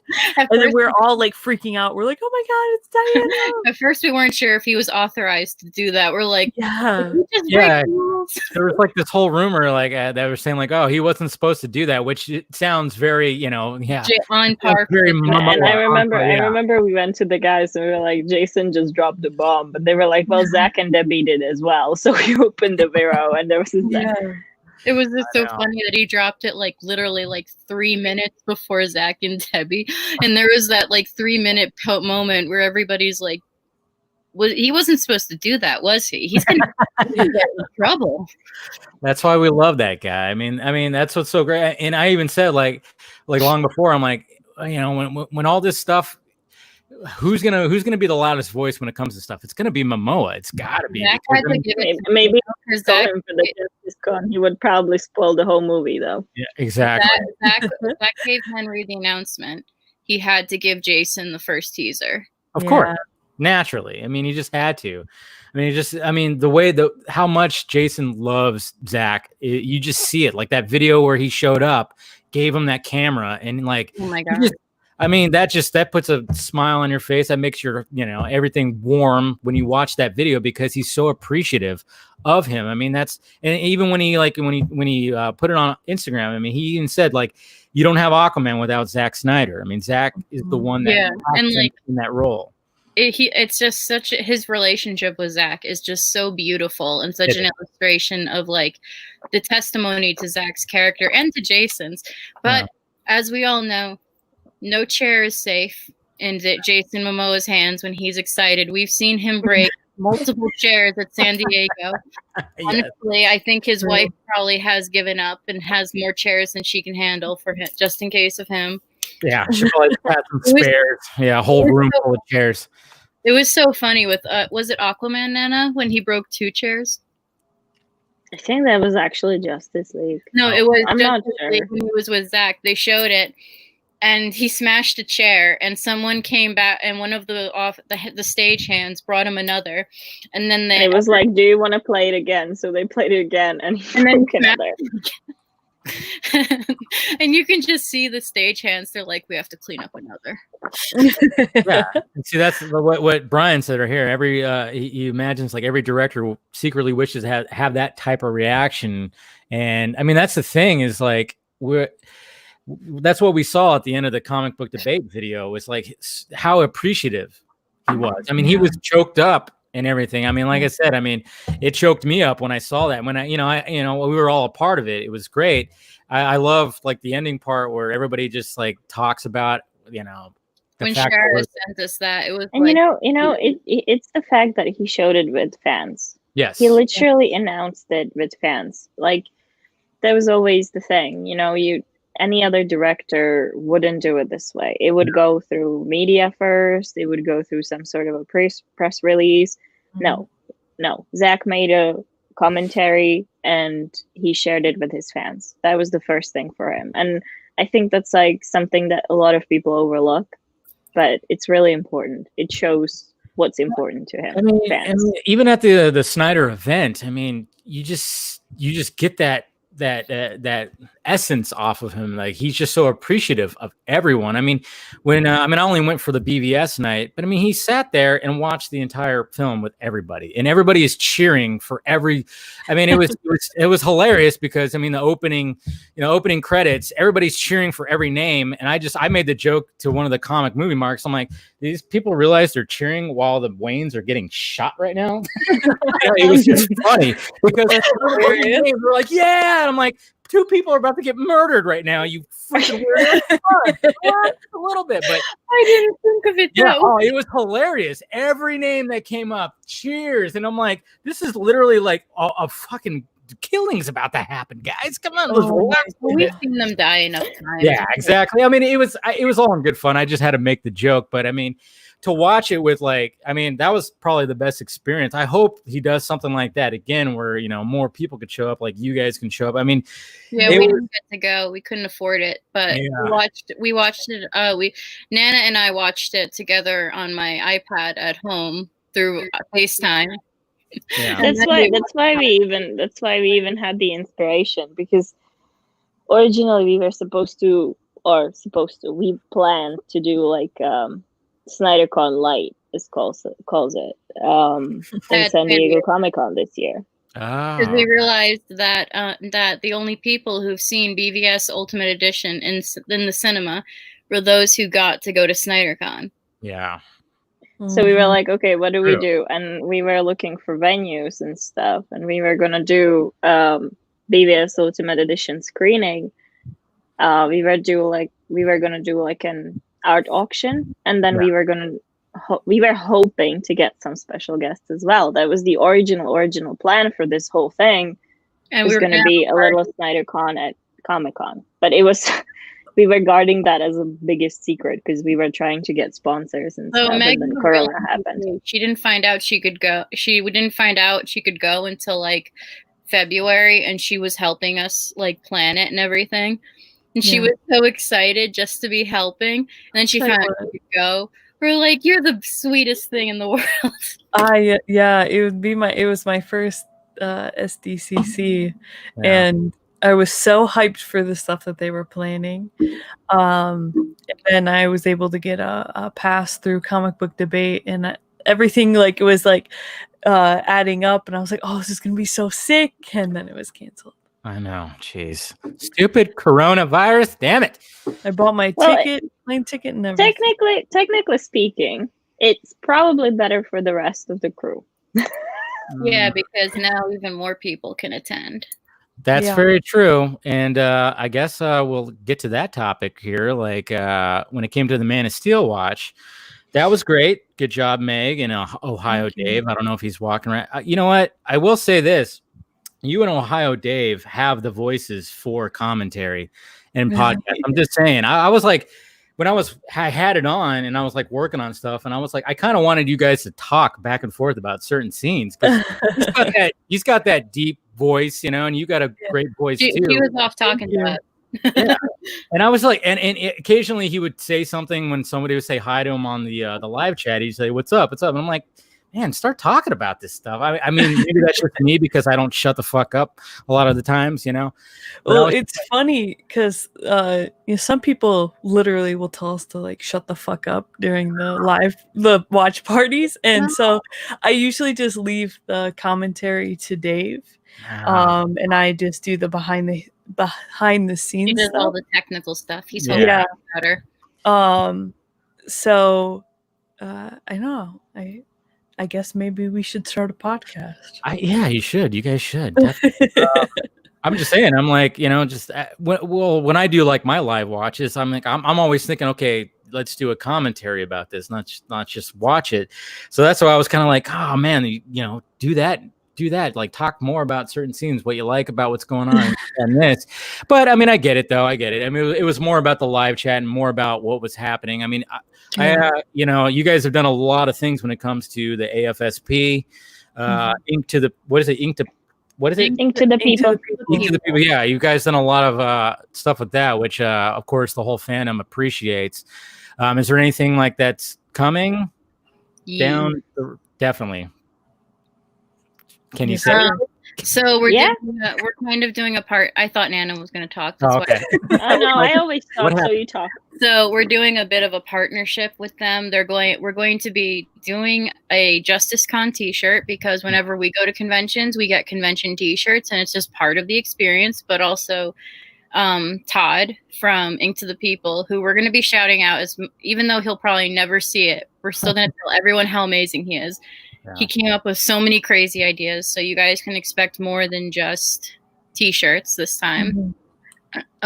And then also we're going to do a donor drive with AFSP, in case you can't afford to buy anything, and then just, you want to donate. And then on top of that, with both of them, we're going to do a panel with AFSP, and they're going to bring on a representative who's been working with the movement very closely with Mick the entire time with the donations.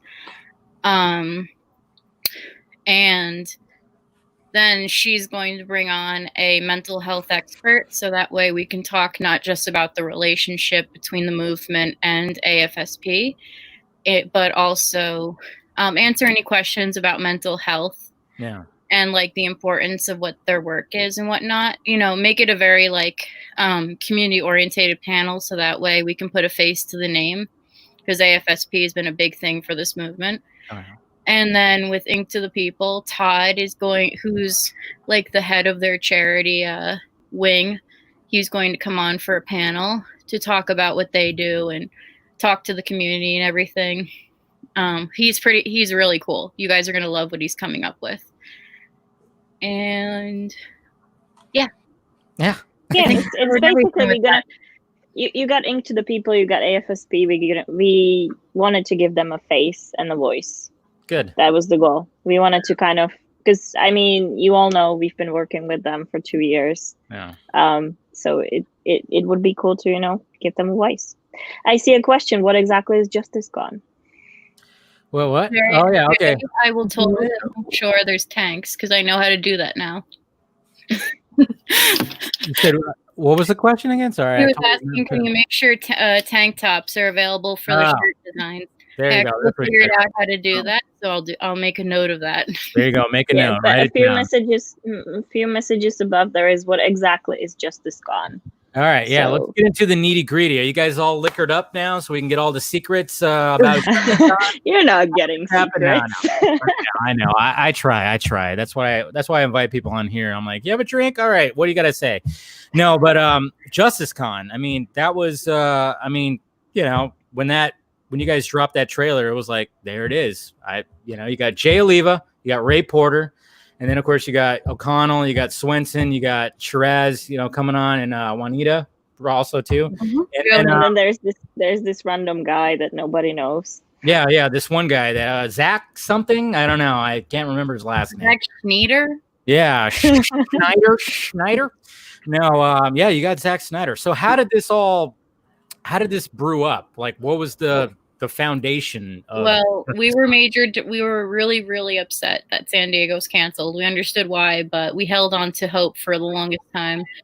And then Nana had came up with the idea that maybe we could do like a live chat with some people from the community, and we couldn't figure out how to do it. So we kind of sat on it for a minute, and for, like the next week or so, it just stayed in my head, and it percolated. I keep using that word because that's literally what happened.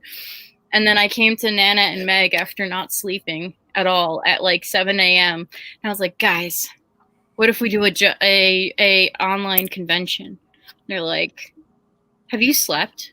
And I was like, no, but that's not the point. I was like, we can do a virtual convention, we can do panels, we can light and stuff.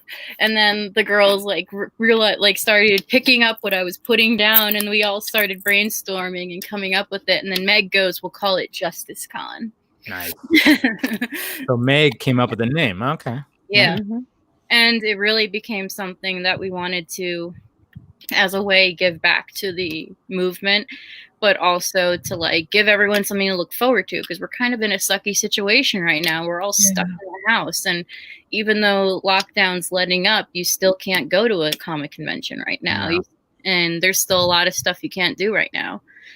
So we decided to make it from home, so that way everyone can enjoy and attend. It's free. Free. Yeah, despite the rumors going around, it's super free, completely free. And while we do not know, we're right now in discussing how we're going to stream it. However we stream it will be completely free. No subscription, nothing. And be available to everyone. Exactly. Yeah. That was the point. You're going to have a convention from home. So even the people who wouldn't be able to attend any other convention otherwise can attend this one. And anyone who says it isn't free is a liar. What she said. I know. And then, a lot of people were like, I saw a lot of people thinking that the teaser that came out was supposed to be meant for Justice Con. I'm like, that wasn't supposed to happen. The thing is that Zach's going to be there. Yeah, but we don't know what he will do. Exactly. Whatever you don't tell the guy what to do. Exactly. Yeah, okay. No, you don't tell Zack Snyder what to do. Yeah, well, I try. So the way he doesn't listen to me. So we went to him with this. Yeah, and he was like, "That's cool." And like, so should we do it? And he's like, "Yeah." Because that's how he texts. Yes, I know. I've actually messaged with him. It's always very vague, like one word answers. I'm like, okay. So and so later, bud. Yeah. And then he was like, we were like, we would like you to, would you like to be involved? And he goes, what are the dates? And originally we wanted to do it Man of Steel weekend. Yeah. And then he goes away and he doesn't reply for over a week. And we were like, and it turns out that he didn't reply for over a week because he was announcing the Snyder Cut. That does make sense. Like after the announcement, it hit us. We're like, oh, I guess that's a good excuse. Yeah, maybe we'll let it slide this time. Just this time, not the next time, though. And if that happens again. He comes back and he's like, well, Debbie thinks we should do it the weekend of San Diego. And we're like, okay, so the 25th and 26th. And he's like, yeah. We're like, okay, so we have the dates. And then he just said, yeah. Honestly, no, it wasn't like that. It wasn't like, this is not the exact conversation. We do not read out the exact conversation. No, I know. I get it. Like I said, it's very close. Yeah. Honestly, you have to sometimes go to Mick and be like, can you talk to him? No. Can you translate? Translate. Okay. So Mick is like the Snyder translator. Nice. And Mick sometimes. Well, for us, it's like he's the only one that we know that knows him like longer. Yeah. That we talk to well enough to tell through texting. Yeah, it's not because we're not, contrary to popular belief, which we found out, but we're not connected to him for that long. So sometimes it's like you kind of have to ask, like, what does this mean? Yeah. But no, so he was in on it for a long time. He was in on it before when it was just when it was supposed to be a physical like small Snyder Con. He knew about that too, but obviously then we kind of dropped it, so we expected it's not gonna come back. Then we came back to him with the online convention and he was on board, so yeah, that's how we got Zack Snyder on board. That's how you get Zack Snyder. I mean, I tell you what. I mean, yeah. I mean, I totally get it too, because I mean, when he posted that image, or when he commented about the image about coming on the Vodka stream, I mean, obviously, I was like, oh, what? And then I was like, okay, how do I? Yeah, it's like, how do I approach this? And then I just kind of go, hey, man, I sent him a direct message. Hey, man, if your door's always open. You want to just shoot the shit? And then he's just like, Yeah. Cool. And he just one word answers. Let's do it. I'm like, what? And then I'm like, whenever you want. And then I'm just sitting there just going, checking my nothing. Just bring it up again sometime. He won't come to you. Okay. So I gotta okay. So I gotta our advice from what we know, I just go and maybe suggest the dates. Yeah. I know. I'm just I'm one of those people where I'm like, I don't want to bug. I don't want to intrude. I know you're busy kind of thing. But, and then, Cole taught me a valuable lesson here. Yeah. And that kind of got us to with the Justice Con where we are. And that lesson is, if you don't ask, the answer is always no. Okay. Yeah. Okay. Jose. Well, I'm going to end the stream and then I'm going to go ahead and I'm just kidding. I just want Jose to know, you don't realize this, but Debbie is Zach's boss. Oh, yeah, 100%. Come on. I remember somebody posted a GIF from 300 where Leonidas. Oh my God, somebody's going to quote this. When he looks at his queen to kind of get the approval about something, before he kicks the dude into the pit. Yeah, I said this is Zach and Debbie right here. Literally, this also shows not just the dynamic between Zach and Debbie, but it just it shows in a way the respect that Zach has to women. Yes. Not that he's I thought he was a big misogynist. I don't know about you guys. I thought he was a word on the street. Yeah, word on the Twitter streets. He hates women. I hate that. Anyway, sorry, go ahead. Yeah, I know. I mean, that's the thing. It's I'm like, when I see that, I'm like, do you not watch his movies? Do you not watch his movies? Yeah, do you not realize he's married to the same woman forever, and she's the producer on all his movies, and pretty much she's probably the final voice on decisions. Right. Hello?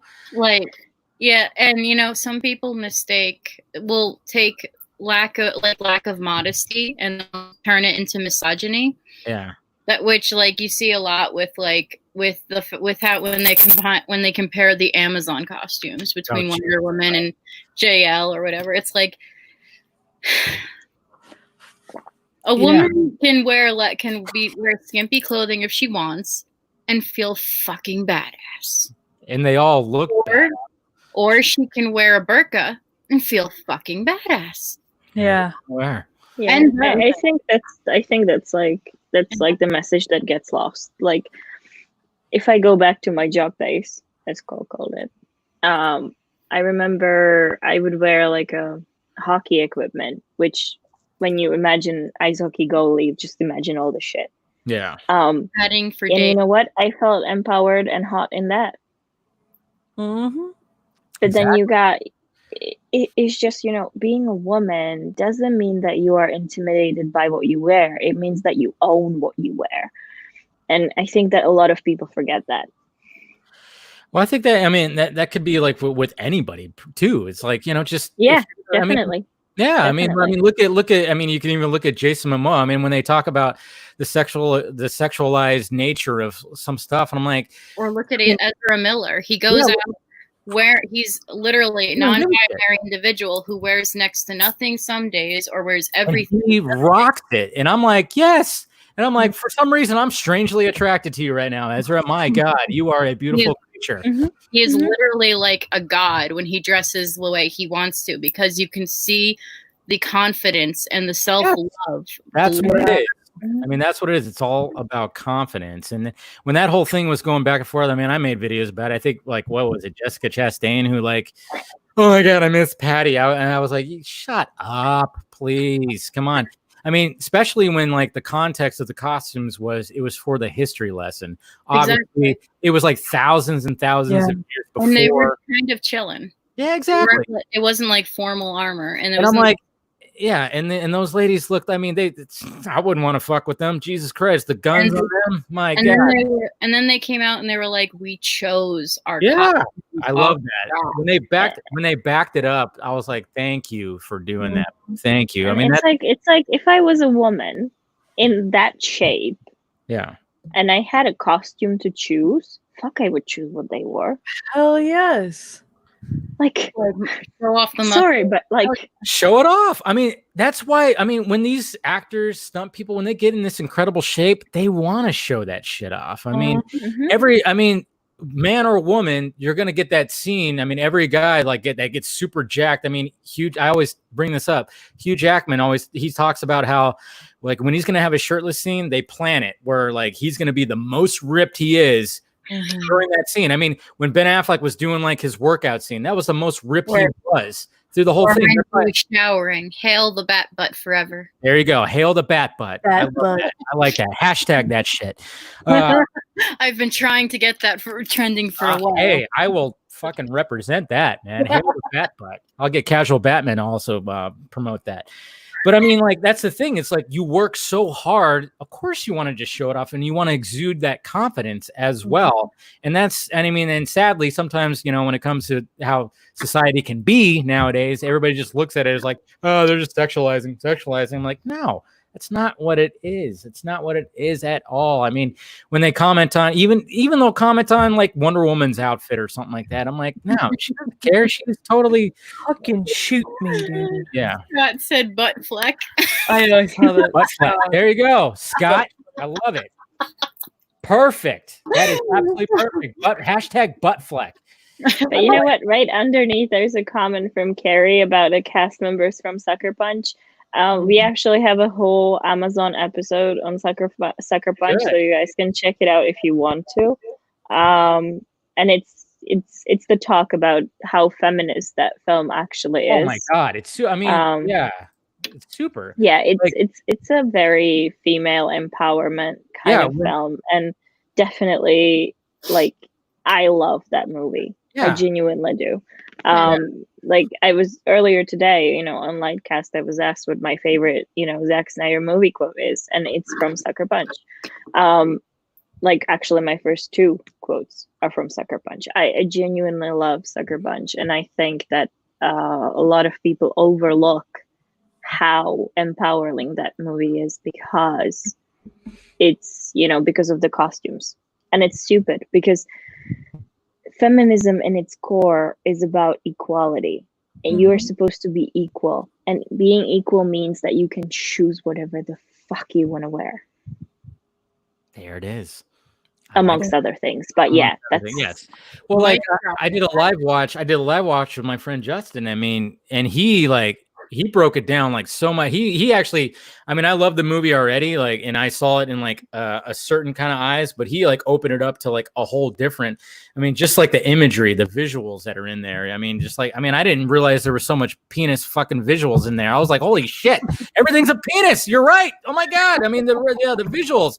And he was at the Snyder event, and there was a video that showed up where he was talking to Snyder, and he mentioned that, and Snyder was like, yeah, I thought that was obvious, and blah, blah, and it was a funny video. This is before I got to know him, but yeah, I mean, there's so much, there's just, seriously, guys, if you need a motivation to watch Sucker Punch and see the feminist part of it, definitely listen to whatever we put out. Listen to that podcast and then go rewatch it, and you'll see everything us and the girls are talking about. It's to us, for us, so obvious. Yeah, it really is. I mean, and the fact that movie was his original. I mean, if you look at his, his filmography, I mean, he normally, he has a lot of stuff that, I mean, you got Dawn of the Dead, which was a remake, 300. Based on a comic book. He does a lot of things that are based on a comic book, but of course he just breathes new life into it like no other. But Sucker Punch is like his definitive, like original movie that all came from up here. And when you watch like everything about that, I mean, I mean, when you watch the Snyder film, I mean, and we're probably going to see that in Army of the Dead also, which I'm very looking forward to. I mean, not only is he so visual, and his visuals just look like either they leaped off a comic book page or they're just so crisp and so beautiful. there's so many layers to the story. I mean, the man knows how to just really write a story that you can watch over and over and over again. And on the 22nd time, you go, oh, shit. Exactly. I did not even realize what he was going for right there. Holy shit. I have watched Man of Steel so many times, and I thought up until the screening he did, like with the commentary, that the moon exploding was Alderaan. I thought it was just a tease at his Star Wars fandom. Nope. And then he said that it wasn't, and I was like, well, that sucks. You know what? I even missed the Mars reference for the Watchmen there, and I was so happy when he mentioned it. I was like, oh, look at that! I know. There's always a special place in my heart for Watchmen. But like going back to Sucker Punch, it's just like the whole film is badass ladies, but they're facing the reality. And I've said that on Amazon's podcast multiple times, countless times. Girls, be my witness. But what I like about Zack Snyder's films is he does approach things in equality. He does approach things in feminism and stuff like that. He does approach it the right way because he shows how it should be, but in the same time, he faces the reality of how things are right now. So like when you watch Sucker Punch, obviously it's not how things are right now, but how things were not so long ago. And these women, they're fighting their own fight within that harsh reality of things. And it's like people are like, this is not feminist because they are suppressed. But it's not true. Yeah. That was the reality of women not so long ago. Yeah. It's not a lie. That's the truth. Yeah. But what makes him special is that he goes and makes even that shitty reality empowering for women. And that's the difference between Snyder and the rest. Absolutely. Boom. Mic drop. Drop that mic. I mean, yeah, the hate that he gets, it's really crazy. But we got a couple people who are going to be joining the panel here. We got Mr. Colbert and Mr. McKellen. What's going on, guys? Hello. Hey. Wait, we have that, but it's the San Diego exclusive, so we're better than you. Hey, I'm representing because we talked about there was a lot of stories about dead dicks this week. So, you know, I had to bring Jason in. Come on. Bring me some Jason. Yeah. Hang on. Uh-oh. She's got something. I think. Yeah. Is it a dead dick? Bring out a dead dick. Bring out the shotgun. Yeah. What's going on, Cole? I was talking earlier when you were talking about the exploded moon. See, I saw that on my first viewing, but he mentioned in the live stream that it was Doomsday, and I thought in comic book continuity, Jack Shore builds the world enders or world destroyers and shoots some rockets and blows up the moon. So I thought that's what the moon blow up was, since Jack Shore shows up later in the movie. And then he said, no, that was Doomsday. And I went, well, that's fucking cool. Yeah, I know, right? A little Easter egg. Like when I first saw it, I thought that was just cool. But then when I saw he was a Star Wars fan, and then I happened to rewatch it around then, and I saw that he was such a big Luke Skywalker fan, like myself, and I was like, so that must be Alderaan because it looks identical. That would be so cool. And then he says it's not, and I'm like, I am so disappointed. Like, damn it, Jack. I'm supposed to go by what I think. Damn it. Then I saw him again because he wasn't looking. Yeah. Oh. We got the right sticker. There you go. Well, let me explain. Mine came from GameStop. I'm sorry. That was my first top ever. This was my first top ever, along with James Wan. But if I pulled out James Wan from my Funko wall, it would crumble. So let's not do that. So it's holding up. I do have Mark Hamill. That's awesome. Ooh. I scored that for us. Nice. But that Funko Pop, the red hood, was the start of a very terrible addiction. That's what all started right there. I've had a few here or there that was given to me as gifts, but none that I actually bought myself. And then we got James Wan and Red Hood at Comic-Con, and I just sat there and I was like, these are the most wonderful things ever. But it was, and now my Red Hood, James Wan, and Owen Terrell. And my dad walked in my room earlier to measure to help me put up a shelf for more Funkos. And he looks at what my DC shelf and he goes, "Oh my God, it's an infestation." It's nice. Steven, Scott, we've been talking about a lot of things, of course. Scott, I know you already talked to the ladies on your Squadcast. Good job.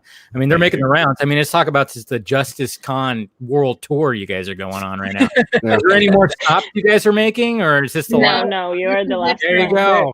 We called it a press week. There you go. It definitely was. I mean, my dad's been making fun of us because he's like, "Oh, you're going on another podcast?" And I was like, "Yeah." And he's like, "The ladies are on a press junket." yes, there it is. I mean, it's pretty awesome stuff. But probably got some sympathy for the actors at the end of the press junket where they're like, "We've answered the same question." Like it's Over like and over, I know. we gotta rehearse now. I know. I felt like I'm like, am I asking the same questions that they already been asked like 4 or 5 other times? It doesn't matter, Dave, because it's for your audience. It's someone's first time every time. I'm going to address the chat for a second, y'all. Meg is taken. Oh, dude, There's been a lot of that in the chat tonight. Let's just say there's a lot of guys crushing on Meg in my. Look, guys, Meg is taken, and if she wasn't taken, there is a whole line. Oh my God! You have to get I behind, would okay? have her by now, so Yeah. No, I've been noticing it. Trust me. I was like, Oh, yeah, yeah. relax, guys. I'm sorry. You need to get Amanda back on the We were pod. on Tell her now. the comments are losing her. Exactly. Sorry. Usually my friend Amanda is the one that everybody's crushing on, but now Meg's taking over. we were over on Lightcast, and they were like, "Meg, read me a bedtime story." I Oh told you, like I said, she's got the voice. I'm like, you and Ohio Dave need to do like a podcast or something. I'm just saying. Oh my God, Nate goes, ladies, I gotta get info to update the Justice Con cards. You're gonna get it soon, don't worry. Nate is badass. You're like, Nate, have you noticed everyone's been using your cards for our live streams? You're like, seriously. He went and he made those within like 10 minutes of the announcement. Mhm. And they're perfect. We love them. We've been using them everywhere. Yeah, Nate's a good guy. He's always in here, and he's always helping out and like, mentioning like information and stuff like that. That's one of the coolest things I think about Yeah, we've said it before. We have a second wave of guest video coming up. We don't know yet when. So you lose your mind when you see because But you're gonna lose your minds because it's fucking epic. I'm shit. sorry for the films, but it's epic. She Like sent me the video the other night, and like Cole's video, like it got me so hyped when she sent it to us. I was like, "Fuck yes, this is so cool!" Like seeing all the names together. Oh my And God. It's now when we do that thing where we all start guessing and we guess like higher profile, and you're like, "Oh no, wait." Man, we wish. Not- Like, legit, we wish. Any high profile person you can guess, we like that's the only answer we have. We wish. Yeah. Yeah. Unless you know a guy. If you want to pull some strings for like us, we did, you know, pull all the strings we've got. So maybe Well, you guys have an impressive. some of so those far. strings will come down that we can get another big name, but we do have some cool stuff still, Yeah. even we don't without have those many names. strings. Fingers crossed. But Scott and Steven, I wanted to ask you guys because I haven't talked. Well, we talked like briefly, but like, what did you guys think about the teaser that showed up yesterday? It was. I'm gonna go pour myself another drink. Go right now.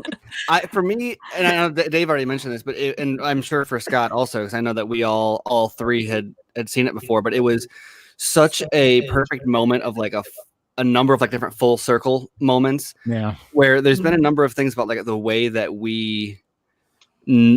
I think of the cut, like when I think of the cut, and a lot of it is based on like what the order that things have come out, but also it's sort of our exposure to it. And so back in May, one of those, sometime in there, 2018 is when Dave had, well, that was that one, but there was the storyboard before that. That was March. That was March. that Dave and I dropped. And so that was like the first introduction to like, oh no, wait, Darkseid was supposed to be in this, and then Zach said I shoot what I draw. which is not 100% true. We now know because he didn't shoot the Martian Manhunter. It's okay. You almost Frame. like Green Lantern. He Yeah. wasn't I did. allowed to though. Yeah, Yeah. no, I know, but For I'm not gonna. Oh, are you saying Zack Snyder's a liar? Well, Yeah. How don't dare know. you, Steven? Okay, I'm gonna wait, put you're that not out, gonna like, hear the end um, of this, right? but he but so there was the dark side bit, and then there was that specifically the frame of the mural, the one that was going around said the Snyder Cut is real across it, and then it wasn't out yet, and then I was working with John Garza, and he messaged me. I think it was like late one night, or I don't know. It's a better story late at night. It might have been the afternoon. But let's say it was late at night. He texted me. He's like, "Dude, look what I found." Because I was working through this sheet that I had put together of like compiling a like the portfolios of like all the set designers and makeup artists and like anyone who had worked in the movie, because a ton of them had like behind the scenes photos in their Instagram or stuff like that. Yeah. And he was like, "Look at these pictures that I found," and he had the 3 walls of the shrine, and I was like, "I know what's on that 4th wall." Yeah. I remember that. Yeah. And then in addition to that, there was also the translation that we got off of the mural is how we found out that Ares was supposed to be fighting Darkseid in the scene, because that's where the story is told, is in Greek across the walls of that, not the Darkseid mural, but the other wall that Garza found. And so like for me, that was a big part of the research that I had done into it, because then I interviewed Nick McKinless and I interviewed Greg Draven and all sorts of people that were involved in that scene and learned all about it. So for me to see that trailer, that's like every single element of like a lot of the behind the scenes digging that I did between the mural, the Diana with the torch, Darkseid being in the history lesson instead of Steppenwolf, like all of that stuff is like, oh, that's like the perfect. It's such a full circle, like, oh no, this is real. This thing that we've been talking about. I know they announced it, but like the specific parts that we've been talking about is like right there now. Feel? Yeah. But how did you feel? Oh, I don't know. It was Giddy? satisfying. It was. There you go. I don't know, it was a little bit emotional. I mean, not like super hardcore, but it was satisfying. Yeah. What about you, I just wanna Scott? say really, really quick, Scott, I freaking love your shirt. Where the fuck did you get it? This is like the second time people have like, where did you get that shirt? Look, I we love never Red see Hood. Red Hood I merch. really need that shirt. It's She's a important to me. for Red Hood. Shopdcentertainment.com, the official DC store. Okay, I'm pulling it up right now. Okay. There you go. Yeah. You have to She's ship going to be wearing it it on the Go next ahead. podcast she does. She Yes. got it. Yes. Literally, actually, I want to shout out Nathan, one of our old listeners. Not old, but as in he's been listening for a while. He was the first one who spotted it on Jason's Instagram and quote tweeted us and was like, he literally said, "This is not a drill." Yeah. And so I'm reading a little bit of the caption because, you know, when they post on Instagram and then she has a shit on Twitter, you get a little bit of what the caption said. And so I read a little bit of, the benefits of being, Aquaman, the Zack Snyder. I was like, oh, I clicked it. And then there was a video. And I was like, what? and I hit play. And no shit. One, there was this feeling that just kind of The euphoria building. oh my god, it's just Yes. and then I literally I am not joking, this is not hyperbole, Uh-oh. goosebumps up both arms, tingling up my spine. It was like I was very verklempt, and Look, then I you watched can- it. You can cry if you want to. Oh, You I don't hear almost did. verklempt that often.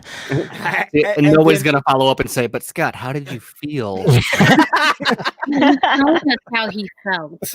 Oh my god! Out And of what did pride, you think about it?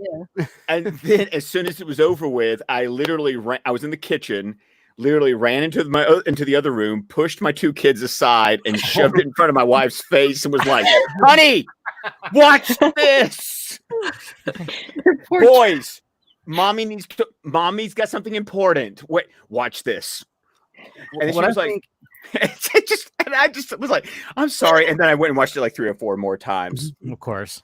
what I think is super cool about it is, it we've not only do we know everything that's in the trailer or the teaser or the sneak peek or whatever they're going to call it. We've seen multiple images of like each bit before. We've almost seen The entire thing. we've seen every angle. We've seen multiple angles of Wonder Woman. We've seen the entirety of not the entirety, but the walls of the shrine. We've seen the dark side bit, and we've seen the dark side on the battlefield bit. There's nothing new in there. They just added some BBS music and the Lex Luthor voiceover.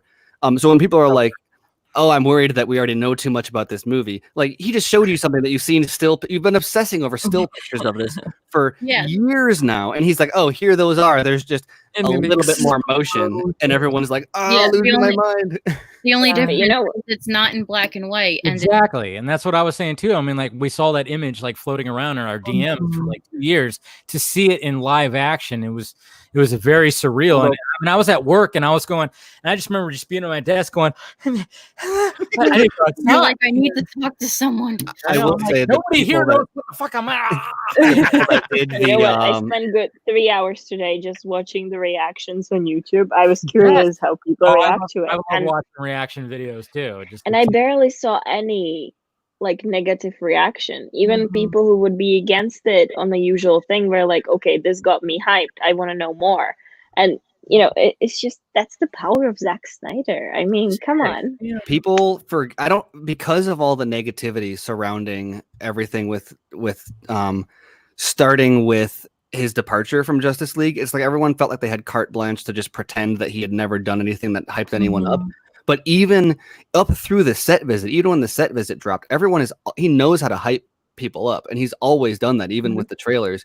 Even his haters are like, "Oh man, that was a good trailer. Too bad the movie's probably going to be bad." Like he's famous for good trailers and bad movies, quote unquote. I mean, I think the movies are great. That's just because we get them chopped up at first. That's all.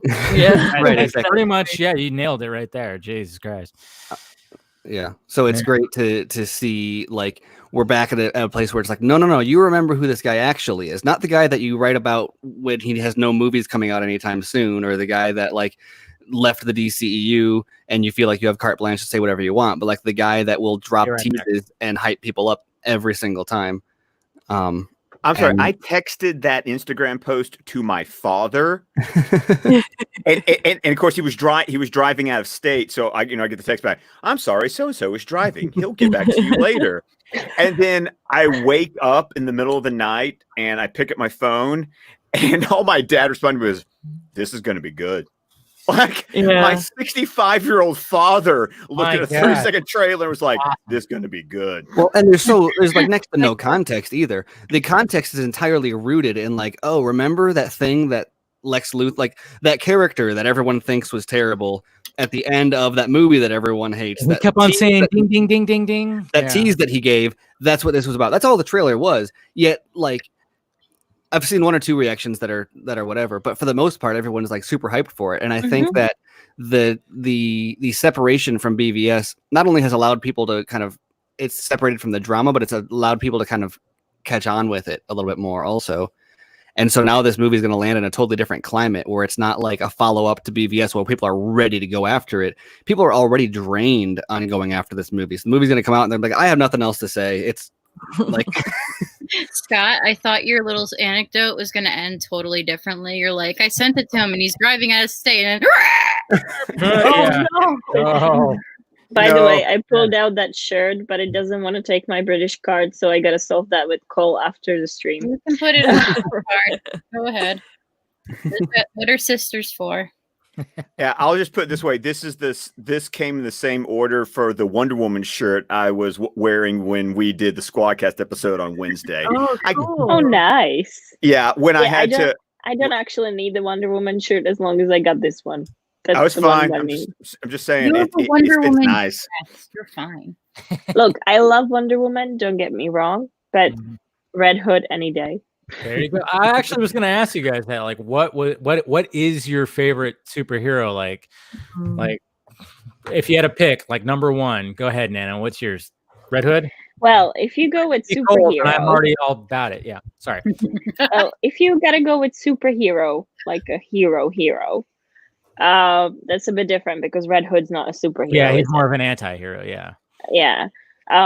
So with superhero, I think that like my biggest inspiration is obviously Diana, Wonder Woman, but I am more of an anti-hero kind of gal.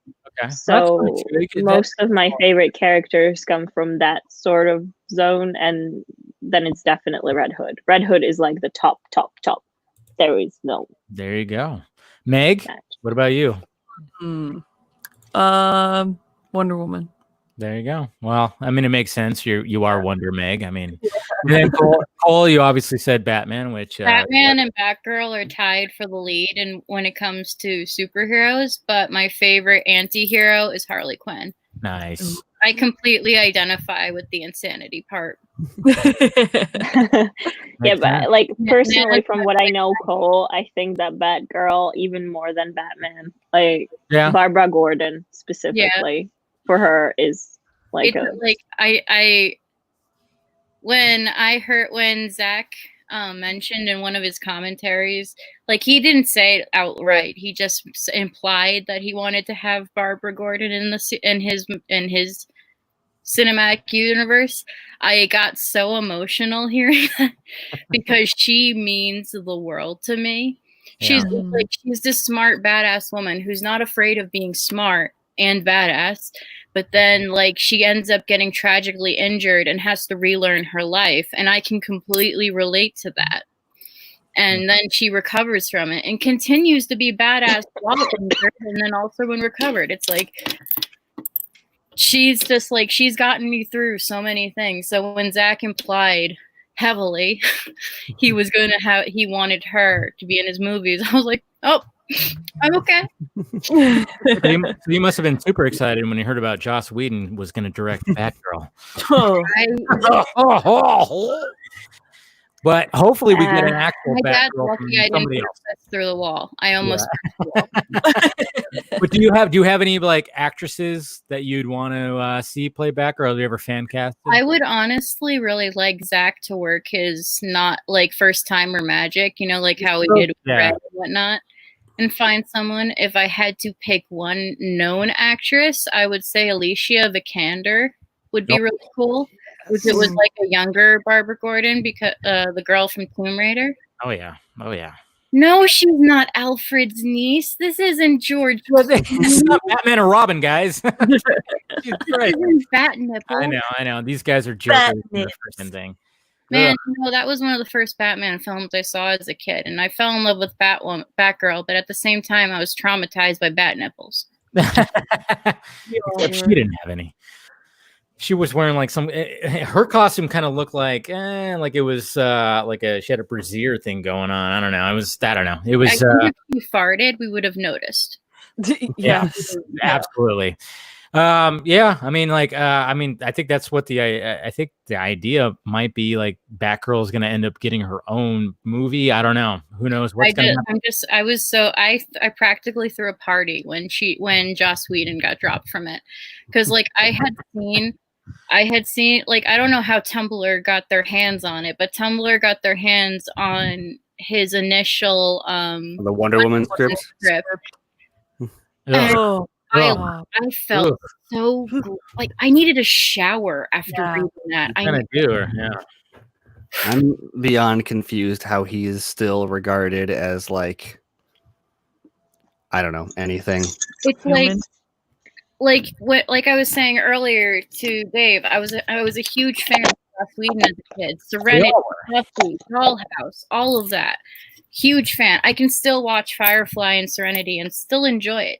But then it's like I watch Buffy and I see all the misogyny, and then I see him perpetuate the kill your gays trope, where it's like, oh, you get a happy ending with these two queer characters, and you bring in the queer audience, and they're all excited. And then boom, she's dead. And then rape is a plot device. And I'm sorry, I'm going off.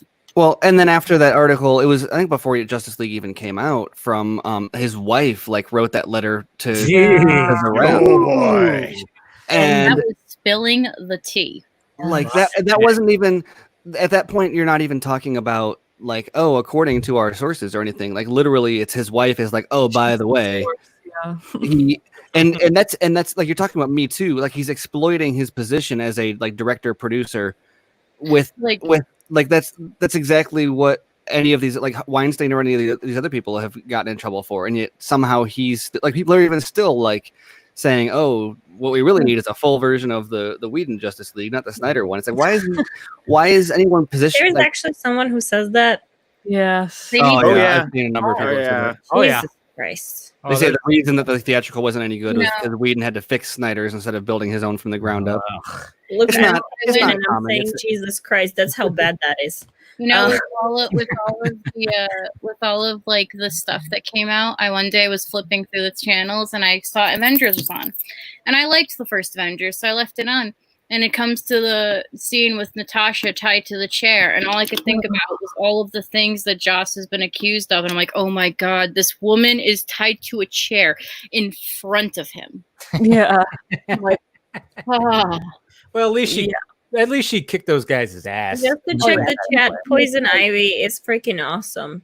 Yes, Poison Ivy is I right want after Red Hood to for know me. Nana is my Poison Ivy. She cosplays an amazing Poison Ivy. Nice. Just so everyone in So the does chat. Colbert. Colbert does too. He cosplays a great Not Yeah. for I you can guys. see it. Oh, sorry, that was a private message. I'm sorry. You can put leaves in your beard. Yeah. Yeah. No, but yeah, I mean, when the A good teaser swamp came out, thing, yeah, when the teaser came out, I mean, it was just, I mean, even when I did a breakdown, I mean, there's not much to even like break down. It was just the fact that it existed, you know, and that's the thing. It was just like, okay, yeah. I mean, look at Diana. She looks like she's frightened. I mean, Yes. this is the woman that fucking smiled when she was fighting Doomsday. Yeah, This is the woman that was probably like, you know, we haven't fully seen it yet, but it's probably like, Steppenwolf, fuck off. I'm gonna cut your head off. But then when it comes to Darkseid, she literally like was like, oh my god, this She guy. literally was Yeah, like, I mean, you got Doomsday, and she goes, "I've killed things from other worlds Yeah. before," and then you T. see her facing Darkseid. Well, just the freaking picture of him, and she's Oh, and like- terrified. like Steppenwolf, we're pretty sure she's gonna rock him. And then we know with Ares, she pretty much decimated him and barely knew what she was doing. But then she sees Darkseid and she's like, fuck my life. Pretty much. It's exactly what she was thinking. You should have put that inner monologue. Fuck my life. But that also implies a whole bunch of other stuff. Like when there's so many things that we aren't aware of or familiar with that were cut from the movie. Like we focus on a lot of the big stuff that like we know about, but that implies that she knows who he is. We know that there was more stuff with Amazons in the history lesson, facing Darkseid and the Parademons and Steppenwolf or whoever was all there. And even dialogue like with them and the New Gods deciding where the mother boxes go. So you've got to wonder if there's more like maybe a flashback of them telling her about Darkseid when she was a kid, or maybe she implies that to Bruce that he's like a story that she was told. Or I totally think that's how it's gonna go. That she'll be like, this is the person my mother told me would come get me if I didn't behave. right, Yeah. like he's the boogeyman. Yeah. There's actually shout out to Salvor Harden on Twitter, who apparently knows medieval Greek, or at least, you know, studies it. Because if you check my Twitter feed, he's like done a complete like translation of not only the Darkseid mural, but also the other like 4 murals. He's like done a complete translation, and it basically is the history lesson in ancient Greek, in medieval or ancient Greek. And if you want to go check that out, I retweeted all of it because I was digging all the story. And like I was saying before, I haven't seen his translation, but some of the rough translation that we got earlier, that's how we found out that Ares, that's how we found out Darkseid was in the history lesson, or how Ares fought Darkseid, because we got a hold of those images and we were like, oh, that's cool. Here's a thing that was cut. And then as people started to piece it apart, it was like, wait a minute, this is talking about, it doesn't mention Steppenwolf. It just talks about Darkseid. It says here that like he fought Zeus and Ares, and then you look at the movie and you're like, well, there's no. Did they literally just swap Steppenwolf for Darkseid in this scene? I still remember when we had those conversations. Like, wait a minute, what the fuck? Yeah. And then everyone I talked to on set comparing. said like they didn't tell him who. They didn't name the person. They just said like the villain. Yeah, I remember you telling me that. Yeah. So it was crazy. Like the more that we broke down, and that was in sometime later 2018, I think. But I remember all of that stuff coming. Yeah. So much about what we know about the movie came from that Greek. What was interesting to me today when I was watching the reactions, a lot of people were not aware of Yuxas. Is that how you pronounce it? Yeah. Sorry, We don't really know. language. Okay, so if it's not pronounced that way, I apologize. I tried to get Ray to tell us, and he wouldn't. Yeah, he was like, he couldn't say which one it was, and I was like, "Well, which one do you prefer?" And he wouldn't. Okay, so let's just go with Yuxas then. Yeah, but a lot of people were not aware of him. Like, I would watch the reactions and stuff, and they would be like, "Oh, this is different," or "Why does he hold a weapon?" and all that stuff. So I feel like the movie itself, when it comes out, is going to be quite a history lesson for a lot of people. Yeah, because they don't know what Yuxas is. Yeah, or what the difference between Yuxas and Darkseid is. Which also implies a ton about like who knows how much we'll get on screen, but there's a story, an implied story there of him going from Yuxas to Darkseid. Yeah. I know Sam Parker on Twitter was even breaking down kind of the design, and he's like, "Look, his armor looks like Cyborg's. Like he's got like a similar chin piece." He's like, "Did he use like the mother boxes to? Is that how they're going to explain like the Omega Force in this? Are we going to see that on screen? Is he going to like power up? Is that the Highfather staff that he's got? I mean, there's so many things like as a comic. I got this, like, what is going on so many times? Like, what is he holding? What's he holding? I'm like, I literally just opened Twitter and someone's was showing an old comic panel that was showing Batman being told the story of the Spear of Destiny that was in the hands of Hitler. And somebody's saying that looks like the Spear of Destiny, and I think that might be the closest. I like the idea of the Spear of Destiny just because it's such a mythological concept. But it's weird for him to have it in that scene because the Spear of Destiny is the spear that pierced Jesus' side. So why would Darkseid have that? This is this is going to be before Jesus. Yeah. Even right is in the timeline. So maybe he left it there, and then that's what they stabbed Jesus with in this. Like they stole the spear from Darkseid. Zack Snyder changes the Bible. Yeah, Zack Snyder's the CEU. Anyway, I'll be right back. I'm just gonna get some ice. Go for it. Yeah, no, I mean, I got that question so many times yesterday on the live stream. Like, was he holding one? And like, was the Highfather spear? I'm like, maybe. I mean, we gotta wait for the movie. I don't know. It was a beating stick. That's what. That's what it was. Yes. It's his beaten stick. That's his beat. Yeah, it's his boomstick. Yeah. And, yeah. Thank you, Scott, for laughing at that. I don't know why I said boomstick. I mean, obviously, hail to the king, baby. Yeah, exactly. Ruby. I've also always compared it to Dead reference. Army of the Darkness. Sorry. I've also always compared it to Lord of the Rings because I think it's a very similar. You've got the medieval prologue, and then but also just the concept of Darkseid as this instead of the main villain being this looming threat, and his minions are the ones that are the threat in the movie. But with the history lesson specifically, I think I posted a GIF of this. Even is I always remember Sauron in Lord of the Rings. It's just like knocking over like just armies of man, just like whoa. Yeah, just like they're flying them all over the place. And I'm sure that Zach took inspiration from that for this scene, just because there's so many similarities in the first place. But I can't wait to see what he does with Darkseid, just mowing down. Well, people have been saying for ages that Zach was literally making DC's version of the Lord of the Rings. Yeah. Like, why can't comic book movies just be fun, guys? Why can't it just be a lighthearted romp? Lord of the Rings was fun. One of the things I actually wanted to ask you guys too was Megan Cole and Nana when she comes back is if say that on HBO Max it does get divided up into a miniseries, are you guys cool with that? Oh yeah, 100%. I want it 100%. I want it more than the film because then that lets Zach do everything he fucking. It's like anyone who's upset about that is insane. Yeah. I know. I mean, there's so many times where I'm like, "Hey, guys, 214 was one thing. This is a different thing now." Like, 214 will be a number that always held a special place in the fandom's heart. Yeah, but it's like that. It's like it served its purpose. 214 is the Grail, and the Grail is a concept, not a Yes. And if he gets to do I'm sure Scott's gonna correct me slightly on that. No.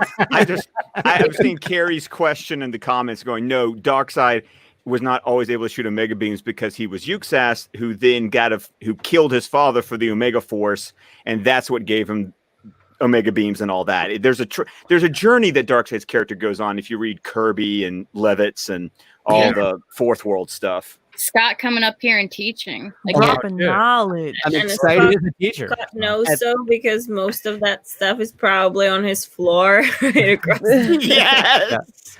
I'm excited about the notion of to borrow a Zach phrase, this notion that Darkseid or that Yuxas becomes Darkseid. I bet that doesn't happen in Justice League 1. No. Though. exactly. To And me, that strikes me as like the way he would tell that story is we'd see Yuxas and then later on they'd be like, wait, that looks like Yuxas, but that's not Yuxas. And then Justice League 2 starts out with like, here is the story of Darkseid. Like that's the intro scene to Justice League 2 is him like showing him killing his father and getting the Omega sanction and I think if we get an episodic version of what Zach wants, that will not only give him the opportunity to do literally everything. He doesn't have to pick and choose what little details, like with a movie, but it will also be more likely that we might get more of his work because there'll be more hype because he'll literally own the conversation week to week. And so then HBO will see that and will be literally insane and stupid. Tomorrow's Twitter headline: the Nerd Queens support the episodic. Yay! We're gonna write it tomorrow, right, Steven? Oh yeah. I'll make a video. I'll tweet it myself. I'll burn that bridge. Is that our entry to the 40 Club? Freaking Hit the buzzers. She said it. You guys are now part of it. Now, no turning back now. Really fight me. Like I would fight anyone who says that if Zach gets to do episodic, it's not what he wants because Zach wants to literally have freedom to do whatever the fuck he wants. Exactly. Yeah. I mean, I've said it time and time again. I'm like, he needs. I mean, look at his movies. He likes to flesh out as many things as he can, the characters and the peel the onion with the story. You just need time to do that. I mean, going back to Jeremy John's his review of the Ultimate Edition of BVS. Like he even said, like, oh yeah, when I watched it in theaters, I was like, that was a mess. That was this. I didn't want to see it again. I watched it again, and I really wish I watched it earlier because holy shit, like he fleshed out these characters, and then he showed his excitement for Zack Snyder's Justice League because now he's actually looking forward to that. And I've always said like he needs to go to that streaming platform where he can direct and create something that's episodic, like Fountainhead. I mean, Fountainhead, there's no way that's going to be a movie. It's way too big of a story. It's gotta be a series. Well, and also you look at it's such a common criticism of like, oh, if he's going to tell a story, he should be able to tell it in 2 hours or whatever people say about his movies being too long. Or we lost Meg. Yeah. Or they say like, oh, it was the whole like, the DCU was rushed, and everything happened too fast. And not only does the delay, I think, help the rushed argument, is because people have time to kind of sink in what happened in the other movies. But also he's got way more time to breathe in this. And so for someone to say that like a TV show is too long, I think it counteracts a lot of those arguments. Meg said she had to get off. She just didn't want to interrupt. Oh, interrupted. I know. Yeah, because she was I actually talking so much. Should we tell her to come and say bye at least? Yeah, I know. I was like, I saw her yawning. I'm like, hey, whenever you want to take off, just let me know. You know, it's totally fine. You got her for 2 hours. She told us that she could only stay for an hour. Thank you, Meg, for coming on. Viewership is plummeting. Tell her to come and say bye. So maybe I did, but she hasn't looked at it yet. So maybe she will. Okay. Well, I mean, if she doesn't, you could follow her at _girl Meg. So there you go. on Twitter or Wonder Meg at every other social media. And it's pretty awesome that nobody like through this whole time ever said "Shut up, Meg." This whole time, nobody did a Family Guy reference. She turned off her computer already, but she says goodnight. Okay. Aw. Good night. Well, Well, she's supposed to be up in 4 hours at work, so yeah, she did tell me. shit, I Oh, forgot yeah. about that. But it's okay because we have somebody just as pretty replacing her, Mr. Chris Wong Swenson. Hey, oh, hey. Hey. When you said pretty, I was like, oh, that's not me. That's Team not Bro what we're Pineapple. talking Someone about. else is Bro right next to Pineapple. me. Person has arrived. Yeah. How's everybody No. going? Aloha Hey. Friday. Hey, Good, man. How aloha. you I should not be drinking Slivovitz at 6 a.m., but hey, here we are. Hey, Dave, this is for you. I'm on my third one to make up for drinking water last week with I Sean. know. What was up with that? I was You were kind of drinking. disappointed in you, Scott. He was like, I'm drinking water because I'm doing, but it was for a good purpose. I get it. But I was kind of like, What were you doing? but now he's drinking beer and he's on his third one. Now I'm good with you now. We're good. Good. I was, between my kids and the AFSP overnight walk. I was doing a lot of Oh, right. swimming and running, so I needed to hydrate that day. I was gonna say, I We're thought you were still dropping doing the, that too. I Hey, thought you were no dropping the one- carbs again. So I was like, You you know, need there to are be on non. Kansas level and drink at 6 a.m. Oh yeah, Hey. right in the morning. Well, you know what? In Czech, where I'm from, what we say is you only go home from a party when it's light out. Okay? Makes sense. So Yes. Sounds mean, good. I am I in the house, but let's pretend we are out. Okay? Yeah. True. I mean, especially with the whole pandemic thing going on, this is what we have. Hey, that's the point of Justice Con. You don't have to leave your house. Introverts unite separately. Exactly. Yeah. Yeah. And No. the only Slivovitz I can get in the UK is pretty weak. It's just 40%, so we're good. Oh, okay. So you're all right. Oh, okay. Slivovitz in Czech is So- it's like paint solvent. Oh. Like it tastes really Delicious. good, but it's really strong. So you can drink twice as much. And she would know. Yes. Okay. I don't get drunk I easily. took her drinking out. I took her drink out in Czech once, and she crashed our wheelchair friend into a lamppost. I was really fluent Oh in my Czech. god. My Czech was amazing. That's Every- all. Oh my With me. Look, I've had my fair share of parties. I woke up in a different country multiple times in my life. Okay. Oh. Um, It's not that impressive. It's easy to do in Europe. Yeah, I guess you. Yeah, I was about to say. Your You're on mom- the wrong your road. mom And you're lives like, in Czech and goes grocery shopping in Germany. It sounds weird when you think about it, but it's not. my mom does grocery shopping in Germany, lives in Czech. Oh, okay. See, so it's kind of like Oh. me like passing out in California, waking up in Vegas or something like that, or which Yeah, I yeah. have done. Yeah. So Then again, one time I managed to get drunk in my hometown at the Western Czech, and I woke up in Hungary, which is like across the entire country and 2 countries over. But Holy cow. I digress. Okay, do you know how you got there? Damn. Yeah. by a train. that's a good Did way you to wake get up? there. Did you wake up on the train? No, I did wake up on the train in Oh. Budapest. Yeah, Okay. Whatever happened. I do not know why I got on the train. Do not ask me. Okay. I don't see. I actually don't get drunk very easily. When I do, it's because I've been drinking forever. But in Czech, I had never drank so much in my life. Wow. And Hey, Carrie, you said Slivovica. That's what I'm drinking. There it is. in Czech, Oh.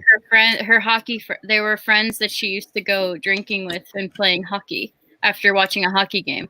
So they were hardcore, and I just kept drinking. And Ooh, I kind of like that. Sorry. Yeah, That's- and then that's she made fun. my friend pay for most of her beers. I don't know how she that was did an it. accident. I was. It's always an accident. It always- It's always an Yeah, accident. yeah. Always an accident. They give you a slip of. They have a slip of paper. They put it under your glass, and they mark. And the waitress, she marks how many drinks you had, and somehow, not all Well, of we had the same tab. We had the same paper for all of us, so you usually have to remember how many beers you got. And I don't. So the way it works in barely Czech, knew Czech money. It was her that was supposed to tell me how much I owed. okay, So I it's her forgot. fault. She was drinking. No, see the thing. See the thing about Czech is, first of all, beer is cheaper than water. Okay, you go for 1 pint of beer, you pay approximately $2. Whoa. If you want that's awesome. half a pint, if you want half a pint of water, you'll pay about $3. What the hell? Wow. So beer is significantly cheaper than water. So obviously, when you go out, Stronger what than do you American drink? beer. Wow. You drink so you beer. might as well And drink. it's stronger than American beer, yes. That's- So what they do is they give you a paper, and if you have a pint, they make a line. And if you have a half pint of beer, they make a cross. That's how you go when you go to a Czech pub. I had like 6. So yeah, so they mark it down. Then obviously at the end of the day, you split whoever had what, and then you pay. And the way that you sign that you don't want any more beer, which people who come into the country don't usually know, like tourists don't usually know that, because it doesn't work that you have to go in a bar and order a new one. You sit down and they keep bringing you a new one whenever they see that So- you have like this much left. Really? They bring you a new one. It's like a Brazilian churrascaria. What's the Brazilian steakhouse where you have the card? It's like the red or Go to the. Prague. She promised That's how my you father. signed. She promised him that she would look after me if we got shit faced. Okay, I promised your father also that we will not drink from those big cups in Vegas, and look what happened. Okay. It's okay. What My happens dad in Vegas stays in like, Vegas. oh, the girls. You know, I it's wanna funny. go to a Like, pub I one totally day. forgot that actually, like on my mom's side, she's actually part Czech. So I have Oh, that. she is. Yeah, a little bit. Oh. Yeah. Oh, that's awesome. Yeah, like she's like of course my dad's Mexican, and then my mom is like German, Czech, a lot of just, all that. Have you ever been there? I've never been there. You But should. You My- should. I know I should. And my boompa, he like before he passed away, he would always talk about that. So he's The old country. yeah. So yeah. Mm. So I relate. Is she- I am half Czech, well, 3/4 Czech and quarter German descent. Okay. Oh. There you go. So I got a little bit of that I'm too. half Irish, so supposedly I can hold my liquor. Yeah, apparently. Yeah, she can't. No, She I can't. held it pretty damn well. I could walk. I got. It was First-hand experience. it was practically a blizzard, mind you. Okay. So I was still able to walk down not shoveled, icy staircase, get on the bus, and then get our friends in the wheelchair off the bus. Yes, I hit a post after that. Oh my God. Driving Wow. the wheelchair. It happened. But everybody's okay now. Yeah, we're Yeah. everybody's fine. We all And I got where got we're her going. into the house. And then I was a problem. Oh, Then you're Because I kept Yeah, then she I just said- wanted to snuggle a cat to death, so it was I kept- okay. the cat hates humans, and like I sat down and we didn't want to sleep yet, and our friend hadn't seen Star Wars yet, so I pulled it up on my laptop and we start watching it, and I suddenly chase after the cat, pick it up, and I'm like, I love you, and the cat's like, Look, in hindsight, I admit it might have been my mistake a little bit, because the way that she was a bit sick, Cole was a bit sick when we got there, and the way that Czech Oh, people yeah. solve sickness is that instead of tea, they drink rum with hot water. Okay, so Oh. we got her that, and it just went downhill from It there. worked. Okay, one was bit of really that good. plus 7 pints of beer and few shots, and things went it downhill. was the first time I ever got Wow. legitimately I love shit-faced, and I'm proud to say that thanks to Nana's tips about drinking water and eating French fries, I was not hungover. Mhm. that's good. I woke up the next morning about 7 a.m. and I was like, okay, There you go. well, that's how good. He knows the secret of no hangover. Look, There you look, go. I've been drinking since French fries. 14. Since I 14. know my shit. Okay. Oh, okay. Check All right. this out. Let's go around Okay, the panel. should I repeat again Hmm. that beer is cheaper than water? Okay, if you're 14 years old, bro, That's very do true. this. Well, What are you qualified. drinking? I mean, in True. Europe, Okay. it's like not uncommon to like. I know, like in Drink France, first. the kids will drink like watered down wine with dinner. Yeah. Like it's not. It's culturally, it's totally. What I was I gonna ask- remember I was like 5 or 6 years old. I was sick, and there's this liquor in my hometown which is supposed to help like with stomach issues. Mm, Oh, Interesting. because it's terrible. But Is it like anise? Yeah, in my family, we just drink Sprite. Numbs it's it. called Becherovka. I don't know if you've Drinks ever seen it, Sprite. but my mom gave it to me to drink at age of 7. Kind of reminds Yeah. me. I mean, of cough America. syrup is booze in it. Or like like NyQuil. NyQuil's got booze in it, so True. Yeah, Yeah, it's it all does. alcohol. Yeah. I You couldn't. can really Yeah, get a buzz from that. Numb the Yeah. I was gonna ask, like, when was the first time that you guys drank, like, around the Yeah. horn here? Well, You already know obviously, about age of Nana. 7. Yeah. Probably earlier. Like the first time you got drunk, not like just have a swig. I mean, my dad was like, "Here, take a little swig off of like my beer," and like when I was 8, yeah, that happened. But I think my first time when I got really drunk was 15. What about you? wow. I'm a late bloomer. I was 22 in New York City, and Nana didn't realize I'd never had champagne. Oh yeah, that was. Oh, wow. Oh, It wow. was my birthday. We went to radio. I am a bad influence. Let's just skip over that. No. I'm gonna tell it real quick because it's short but funny. We went to Radio City Music Hall because Nana, it was her first time real Christmas in America. In my family, it's tradition. We go to Radio City for Christmas.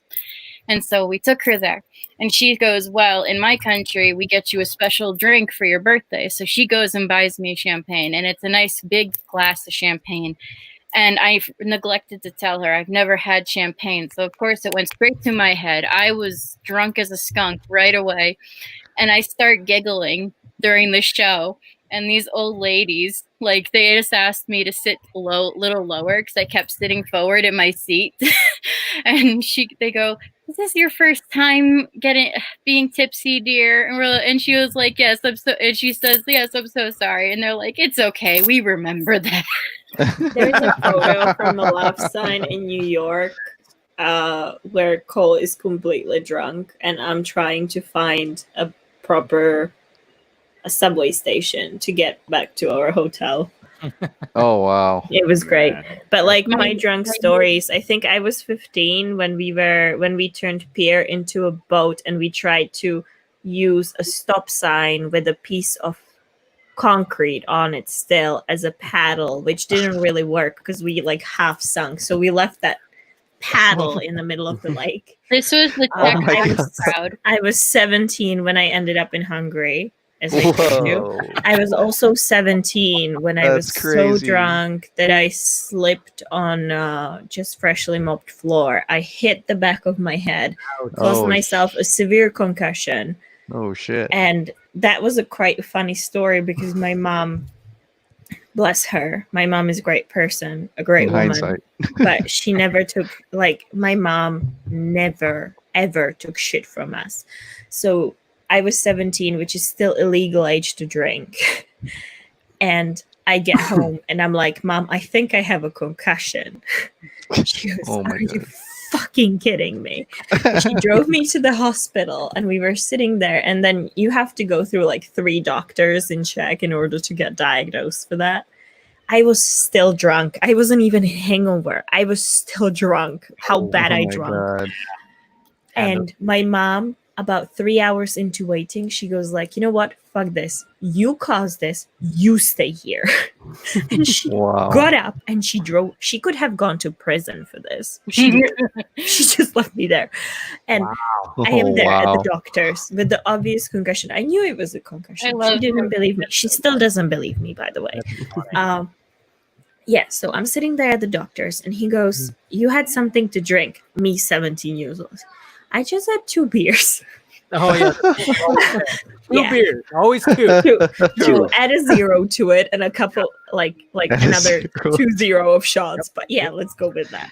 So Damn. then I went to neurologic. I had an ambulance take me back home because I did have a concussion. My mom still doesn't By the way, believe I had the concussion. Nothing in Europe because I know most of you guys are all Americans. So you're thinking, oh my God, an ambulance. That's like a $2,000 taxi ride. It's next That's true. in Europe. Yeah, 1,200. Really? I had I didn't pay for anything. It's like we are like in Czech, the health insurance is mandatory. So Yeah. kids until the age of 18 are insured without any cost extra.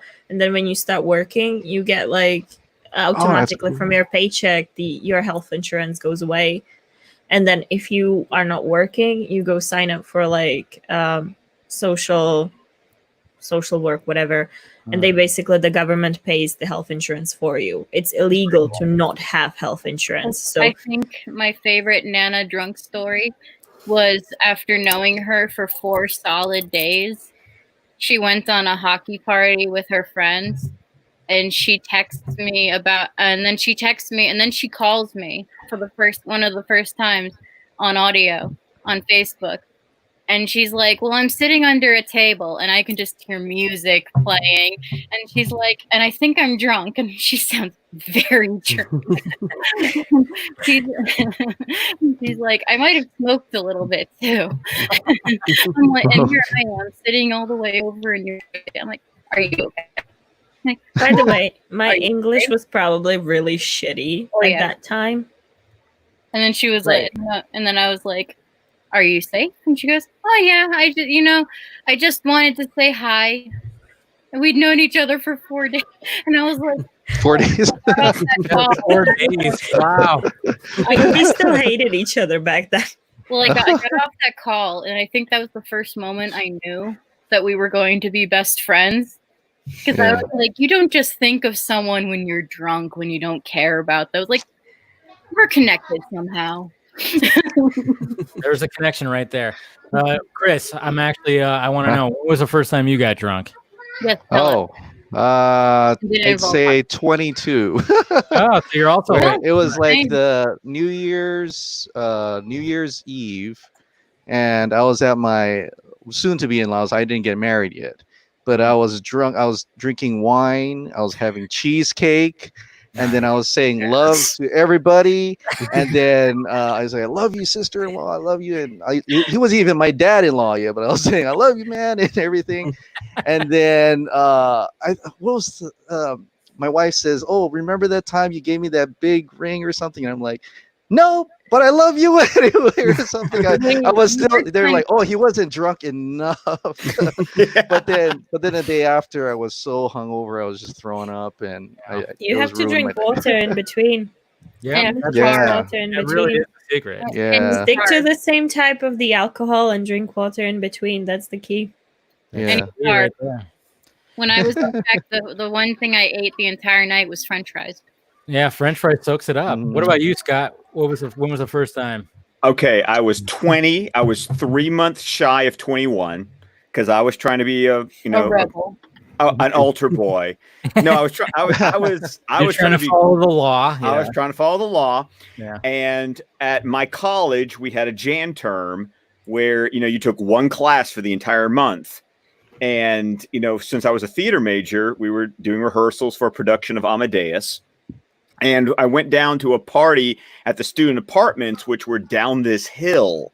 And trust me, the story gets interesting. And I had somebody buy me a pint or a fifth, whichever one of Smirnoff came in like the plastic flask shape of vodka. Yeah. And I went to the party. No, it was like Smirnoff has one of those. Yeah. Yeah, it like fits in your back pocket, Yeah. and I took a jug of orange juice with me, so I can make. You Americans are weird. So I can make screwdrivers all night. Nice. Well, I went to this party. It was all with all my screwdriver, didn't you? Oh no, trust me, that's where the story gets fun. I made one screwdriver at this party, and somebody drank all my orange juice because I put it in the fridge at the party. Well, I was like, I'm not going to Some stop. drunk ass was like, got. Oh, He drank the whole. Have you guys ever drunk peppermint vodka? What'd you say? Okay. Yes. Okay, we'll get to my drunken story. Okay.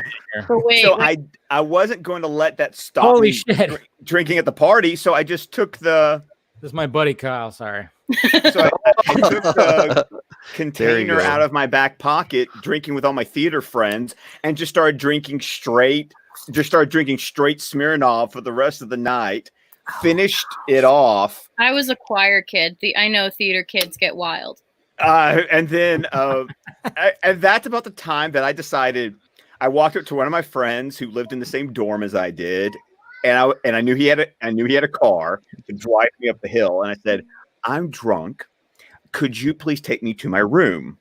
And he slung my arm over his shoulder and walked me like I was in Saving Private Ryan up to my dorm room while Like you the had no entire legs? world is doing this Batman 66 Dutch angle on me. And I stumbled into my room. Thankfully, my roommate was gone for the weekend, and I slept it off. I woke up without a hangover, ate whatever frozen meal I had in the fridge, and just watched PBS on Sunday morning as I got over it. My mom keeps threatening that my 30s are gonna be the worst, as far as drinking goes. I'm not even in my 30s yet, but my mom was absolutely terrible in her 30s. So if we are anything after, which we apparently are, me and my brother, And it happened. we have something to look forward to. My mom in her early 30s managed to go to a dorm to my brother, to my uncle's college, and they were drinking for a week straight. She had no idea what time it was. And some idiots were drinking in the same time, and they managed to park their car in the middle of a staircase, that long kind of staircase, And they were like, "Can you help us push it up?" And she goes, "Well, I can help you push it." And they pushed it back in a river. She goes, "That's the only thing I remember from the whole week. We pushed the car into a river." Wow. And I'm like, Crazy. okay, so if this is my 30s, I'm telling you, I probably drink more in my 30s than I did in my 20s. Anyways, Steven, let us know about your first drunken time. Oh man, my first time isn't really much of a story. I was mostly a good kid, and I was a way better kid than my parents think I was, which is a weird position to be in. Because I was always out all night, but my friends were all Irish Catholics, and so they grew up around booze, and it just wasn't really. It was not we would prefer to do something else. And so it was after I was 21. I think I went to it was just at a house party or something with friends. I had been drinking for a while, even I just never got hammered. And then I remember the first time I got hammered, it was okay, so that's what happens when I have 3 more than I've had the other times. So I don't know. That's where I can tell you a time I got really drunk. That wasn't the first time. Boring. I have a drink named after me, actually. Oh wow! Really? Oh, you do? Yeah, my First and last. my 22nd birthday was. I didn't get to celebrate my 21st because my 21st birthday was the Sunday at the end of spring break, where classes started on Monday. Yeah. So I didn't get to have a 21st birthday like that. So my 22nd birthday, my parents were out of town. So it took me till I was 22 to have the parents are out of town, everyone come to my house for a party. Yeah. And at the end of the night, as we all were drunk and all the booze was on the island in the kitchen, I pointed to one of my theater friends and I said, "Make me a drink, whatever. Don't tell me. Just hand it to me." And she comes back later. Scott. Oh, it was bright pink in a highball, and she handed it to me, and she was so drunk herself, she said, "Happy birthday, Scott." and thus the drink was born. I still have the cocktail book where she drunkenly wrote the recipe down that I've used for years on end for the Happy Birthday, Scott. Happy birthday, Scott. That's pretty hilarious. The first time I got drunk, yeah, like I said, I was 15. My mom was out of town. So my brother, who was already he had a trunk full of alcohol. My cousin that lived in Washington came down, and we decided, okay, let's do this. So I had, do you guys remember Tequila beer? Anybody? Yeah. No. Oh my God. It's was beer. so It's popular. beer that has tequila infused into it. Okay. Yes. that sounds like fun. Oh yeah. I had five. Same. I had 5 of those, and then all of a sudden my brother goes, "Hey man, let's pull out there. Let's take some shots." So he pours some peppermint schnapps. I toss it back. Oh yeah. Toss it back, and I'm just like, woo! And then he hands me another one. And shit you not, I remember seeing that shot glass and doing this, and then I saw my feet go like this. Boom. I hit the ground. That reminds me. Yeah. Oh, because you threw That your head back. reminds me Yeah, of I my threw it. story with Tatra and Where you Tina. messed up. They fell down. All of a sudden I saw my feet and I hit the ground. And I woke. The next thing I remember, I'm in the bathtub. My brother is pulling me out of the bathtub, and he's like, come on, man. And then I just hit the ground and I just throw up all over myself. It was gross.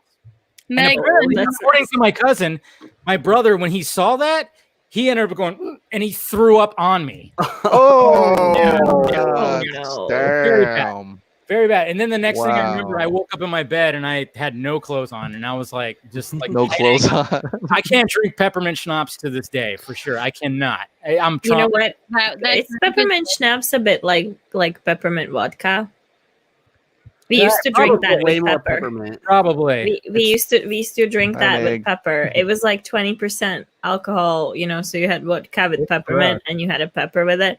Now, I hate peppermint since I can remember, but we would drink this purely because our hockey club had a green colors, so it just seemed like a cool thing to drink peppermint vodka. Yeah. I got so sick of that. Oh yeah. I can't drink peppermint schnapps to this day. And it's funny too because my buddy Kyle, who's in here, like when he said like we got drunk one time, there was one time where we were in high school still. I don't know, we were probably like 16 or 7, man, probably 16. After school, we're like our friend Byron, his parents were going to be gone. We're like, all right, we're drinking at your house. And we just rounded up as whatever alcohol we could find and just kind of just were like, just drinking, blah, blah, blah. I remember my friend Kyle. Okay. So Byron had a spa that had a cover over it. And Kyle goes, let's go in the spa. And he literally leaped and just boom, right on top of the Oh my god. cover. It was just funny as hell. He's just like, let's go in the spa. And he just boom like that. Just right on the cover. So I have a Oh question. my god.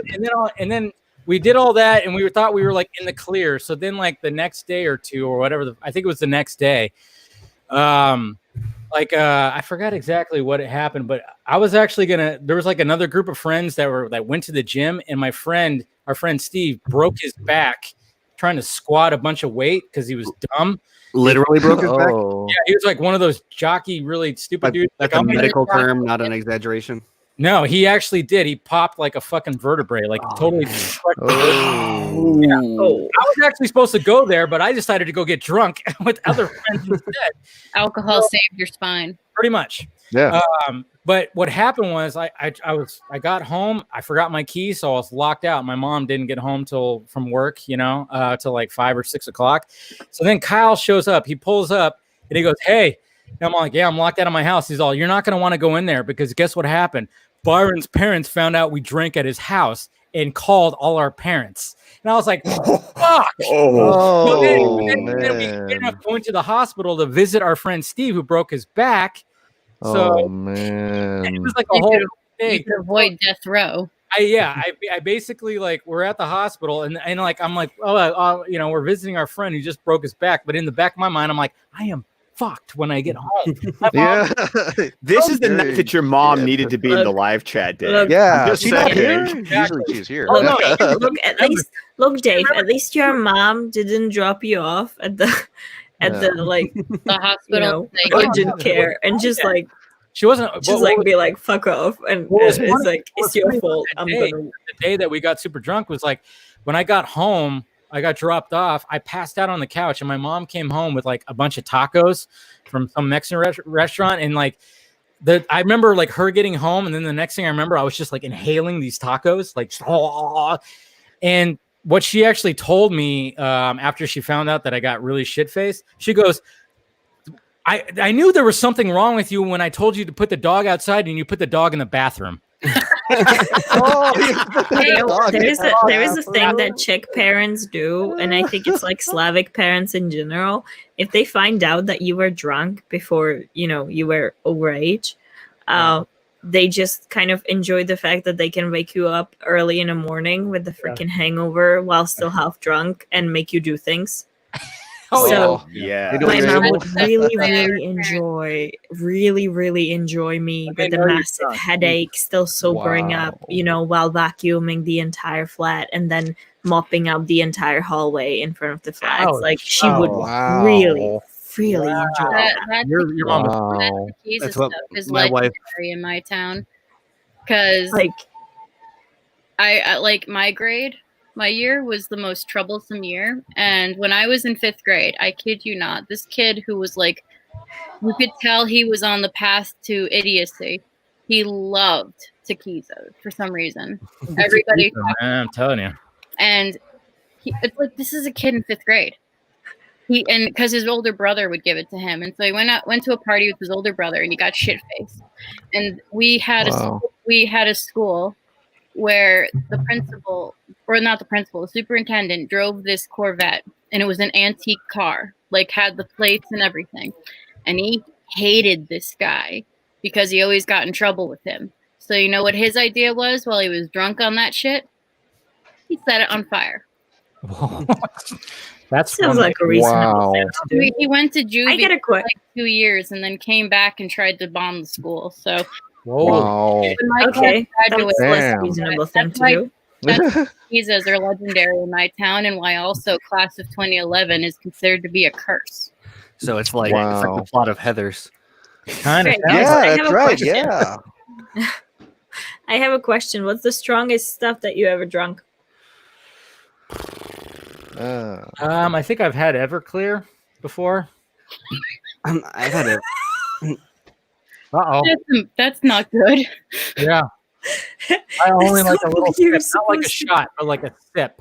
Yeah. I did a shot of Everclear once, Oh, and then fuck. proceeded to start and win the penis game. Oh, There's a- in one fell swoop. Only time I've ever won. He started and Yeah. oh man. I'm so glad I asked this oh my question for you. god. We had a bar in one end of our house, and then like the living room was like separated by the dining room. This is like in college, and I took a shot of Everclear, put the shot glass down on the, like, no chaser. I just took the shot, put the shot glass down in the bar, walked into the other room, and started and won simultaneously the penis game. Okay. Oh. Explain exactly what the penis game is. It's where you say penis, and then Okay. someone else has to say it louder Okay. until nobody else is willing to say it. Okay. So I won Okay, the it's the penis same game penis on game the that I first know. round. I was just making sure we had What penis game do you know of? I know. You don't want to know. Let's all go around and tell the rules. Yeah. Oh, what about you guys? I'm I'm not really boring. sure what the proof was, but I have had actual moonshine out of a mason jar. So Oh. No, that's the Oh, American. yeah, you live in Alabama. You I got live in Alabama. I mean, Yeah. come on. of course. Who's What about you, Chris? come out of? I am boring. I mean, it was a shot at D&B's, and it was one of my wife's girlfriends just gave it to me, and she's like, "Try this," because I'm actually very boring. Oh, come on. Very girl. passive. I'm sure you're and adorable. and everybody knows that, even my old. So that's why they always feed me with things that, like, I bet you never heard of this. And yeah, you're right. I have never heard of this. I've never drank that before. So my wife always says, I've rocked the Credo. Oh. What about I you? don't know what proof I've ever had. Nana probably knows because Uh-oh. she probably handed it to me. Probably, right? Yeah, probably. It was. I think it was like homemade rum or something. When but I the don't know rest what. of- When the rest of my colleagues were getting drunk, I was taking care of my mom, who was very sickly and disabled. So, as a teenager, I kind of missed that whole getting drunk thing. But then I met Nana, and it was like, whoop, there goes all that nice, clean living going out right the window. Yeah, my strongest one was. Have you guys ever heard of Tatran tea? No. Yes. No. But I couldn't tell you what it is. It's a drink that it's very common in the border of Czech and Slovak, and especially in Slovakia. It tastes something in between vodka and slivovitz. If you've ever had slivovitz, which is what I'm drinking right now, actually. But the thing is that particular area that it comes from, they like to make it homemade. So the things that they sell is around 50%, but the thing that they make is a little bit much, like not a little bit, much higher. And Whoa. I remember we were having like a football tournament with friends, and we were hanging out, and that was the first time that my friends offered it to me. It was like, hey, here's a Tetran tea, like have a double shot. Mm. And that was my friend. And the other friend goes, "Oh my God, stop doing that. It's going to kill her." It was like over 80%. I'm not joking. It was over 80% there. And he goes, and he handed it to me. He handed it to me and he goes, "Just drink it. If you don't drop dead in 5 minutes, come for another." That's one of the ones where you like, I looked at it. I was like, "Are you serious?" that's one of the ones where you I take a tried shot. it. I and didn't then drop nothing dead, goes down so your I throat. went for another. But that was my strongest. That was my strongest alcohol. I mean, I might have had like similar strength of Slivovitz. That's how I ended up in Hungary. But yeah, that's essentially that. Where it's like you pour it in your Damn. mouth and then you're like you can't even swallow it because it's just gone. It's like where did it go? Like what I'm drinking right now. What I'm drinking right now is like 40%. I'm gonna get a little bit What more. it is? It's Slivovitz, but it should be much stronger. My father-in-law likes to drink sambuca, so he puts a little coffee bean in it and then lights it on. Like I've actually had alcohol that's been lit on fire before. Oh, I yeah. took a shot. You ever had a gorilla yeah. fart shot? You ever had a gorilla There's a- fart shot? Oh my god. Oh, There's light that a on whole fire. movie in Czech where they light vodka in fire, and they just like go and they go like Marsha Malinovsky and Oh, they yeah. just drink the Dude, whole fire drink. Yeah, there was one of my birthdays. We went to this place in Palm Springs, and I already been, of course, drinks galore. And one of my really good friends, she shows up later, and apparently she just goes up to the bartender and goes, "Hey, make one of your strongest, craziest shots ever for my friend. It's his birthday." And I'm already like, I need to just stop. I need to stop. You're on a different plane of existence. Yeah, exactly. And then she goes like, "Hey, I got you a shot." And then she points at the bar and there's this shot that is got a fucking flame. It's like on fire. And she goes, Oh, "There it is." yeah. I'm like, "Fuck it." And I just toss it back. And when I did that, I literally had to grab onto the bar and be like, "Oh, There is technically Oh. what you should do if you have a drink on fire, or at least what we used to do. yeah." Mhm. I did have a fair share of those. You're not supposed to take the fire out. You're supposed to take a straw, but you have to drink it really, really fast. You take a straw, you drink it. That's it. Oh. You can't drink it. Not You that. obviously you can't drink it with the fire on because it's gonna Yeah. light your face up. Of But course. Yeah. you're not Yeah. supposed to take it out either. You're just take a straw, but you take a straw and drink it immediately. Otherwise, it's gonna melt. I don't know. They told me just blow it Oh. out and just take a shot. I was like, Yeah, I always blow it out, whatever that is. See, I've always wanted That's how we used to do it. so naughty. That's how we used to do it. I've always It probably wasn't the healthiest thing we've ever done. Okay, but then I've again, really drinking always in wanted general. to do those fire shots, but I've seen so many fail videos where people set their face on fire. And at first I thought, I'm a girl, I'll be safe, no beard. And then I No see beard. people with no beard and no hair, and they still somehow set their heads on fire. So I'm like, you know what? Maybe I won't do that. Yeah, it's I'm it's just not looking at entirely. Steven here going, there's know, a I'm YouTube like, video yeah. waiting to happen. Yeah. There's a Never used whole Czech film that everybody watches on Christmas, which I actually showed Cole, and she was asking me why the heck I be watching it on Christmas because It was it's so depressing. depressing in the first run. But you have to understand the sense of humor. But they genuinely drink like a vodka that's set on fire from there. And ever since that movie came out, which was like 1998, they actually sell the vodka from that particular movie, like with the percentage and everything, which is literally meant to be set on fire and drunk like that. Oh. So that's how I learned. I how have to to get some of that and do it on the Vodka stream. What's it We called? used to let me find it and I'll send it Text to you. in the name. go to this. Oh, go ahead. No, Hang go on, ahead. I'm gonna send it to you. We used to go to this dive that had, I don't know if it was $2 like you call it, or if there was like a selection, but for whatever reason we did. It was like there was $2 Vegas bombs specifically, and so we would just do a bunch of Vegas bombs, which like I hate Vegas bombs. I don't even remember what's in a Vegas bomb. It's like Jaeger and Everything but the kitchen sink. yeah, Yeah, they just and- whatever falls onto the counter, they just swoop it into. You just put it in? Or, I've always been Wow. really good at making friends with like the right people at places like that, and sometimes the wrong people. And, and so it's been meeting like That's the a good one. groundskeeper who, like in retrospect, like just not the right person to hang out with. The I think groundskeeper. he was like he like worked at the bar as like a maintenance guy, groundskeeper guy, and like lived in a shed in the back, and like not someone we should have been encouraging drinking with. But he drank for free. I don't know what arrangement they had as a part of his salary or something. But and so being friends with him, so long as we drank his favorite drink, we could get it for free. And his favorite drink was called a Trevor bomb. His name was Trevor. And so he's like, no, you gotta and like anyone who talked to this guy would be like, yeah, we probably shouldn't drink anything this guy gives us. But Probably not. But he's like, but like the waitresses knew. He's like, yeah, go get us 3 Trevor bombs. And so they bring back the Trevor bombs, and I don't remember exactly what's in it. I just remember it's a Vegas bomb that's got like, I know Goldschlager and Jaeger were 2 of them. Oh, Goldschlager. Both of them. Oh my god, that sounds and murderous. Flakes in the bottle. Oh, There was more than that, but Goldschlager and Jaeger and like more and a little bit of Sprite.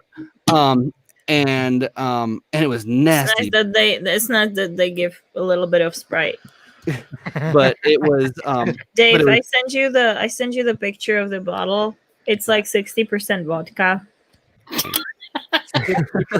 Whoa. The vodka. Nothing that serious. 50% alcohol. Jeez. Just for sake of my heritage, it's been way too long since I've had an Irish car bomb. I was gonna say my got really drunk story Oh. is I had 6 Irish car bombs in like an hour, a couple hours. oof. Oh, That's a lot of- yeah. And then $2 you call it, man. There it is. And then we were gonna go to someone's house afterwards, but we had to pick up something from my house first. And so telling the story, I always remember new parts. Like, I don't know who was driving, and there's no chance they should have been driving. But we stopped by my house, and my roommates were all home watching a movie or something, and our stairs were up against the couch, like the stairway up to the bedrooms, and the couch was up against the wall there. And so I took the stairs like 2 at a time, and like ran up to my room, grabbed whatever I was going to take to the other house. And I went to run back down the stairs, and I went to jump. Like it was a back and forth, and so I was going to jump the final flight of stairs. Oh my god. Which it was like 5 stairs. It's not a big deal. Not a big deal. Especially when you're drunk. Exactly. Except there was the soffit was like. So I clotheslined myself on the soffit. Oh. And then fell on my back on the stairs, and my head hit every step like on the way down. And my roommates don't know what's going on, but all they know is that the whole wall shook, and then it shook 1, 2, 3, 4, 5 more times. That's and hilarious. I'm looking at Chris, going, Chris, do you know what an Irish car bomb is? No. I don't think I'll man. make it if I drink it. The next morning they were like, real quick, I'll say the next morning they were like, "Are you okay?" And I was like, "Yeah, why?" And I loosely remembered that, but didn't realize how bad it was. And apparently, after I fell down, my head just like peeked around the corner, and I was like, "I'm cool. I'm going to someone's house. Bye." And they didn't hear from me for like 12 hours. They were like, "Is he okay?" Chris, No, but that's shot the like drunken luck. Baileys Like and that half nothing the happens to whiskey, you. and you Okay. drop it into a pint of Guinness, and Yeah. you chug it, because if Chug you don't chug it, it will actually curdles. it will curdle. You have Oh. Chug it. Man, the number of times that I've had Oh, Irish car wow. bombs with someone who they haven't had one before, I don't even. and they drop it, and then they go to sip it, and you're like, "No, you've got to Yeah. chug it." And they're like, "No, I can't chug this." Oh. And you're like, "No, you have to chug it, or it's gonna curdle." And then they chug it, and it curdles while they chug it. Oh wow. Oh my god. Oh. See, That sounds gross. It's delicious. It's like Is chocolate it milk delicious? if you drink Oh, if, okay. if you chug it. if you drink it Okay. If immediately. you do it the right way, Immediately. it's delicious. If you don't do it the right way, you will. It's puke. disgusting. Oh. You Yeah, gotta drink it. there's a lot of these like that you have to drink the right way or it's not gonna be Yeah. it's not good. No, I've only had But- sake bombs. That's it. Hockey bomb. Sake bombs. We're Yeah. not good. Yeah. I mean, there's also Jaeger bombs too. Same thing. Yeah, we've done Many of Jaeger those. bombs. The fair share. Yeah.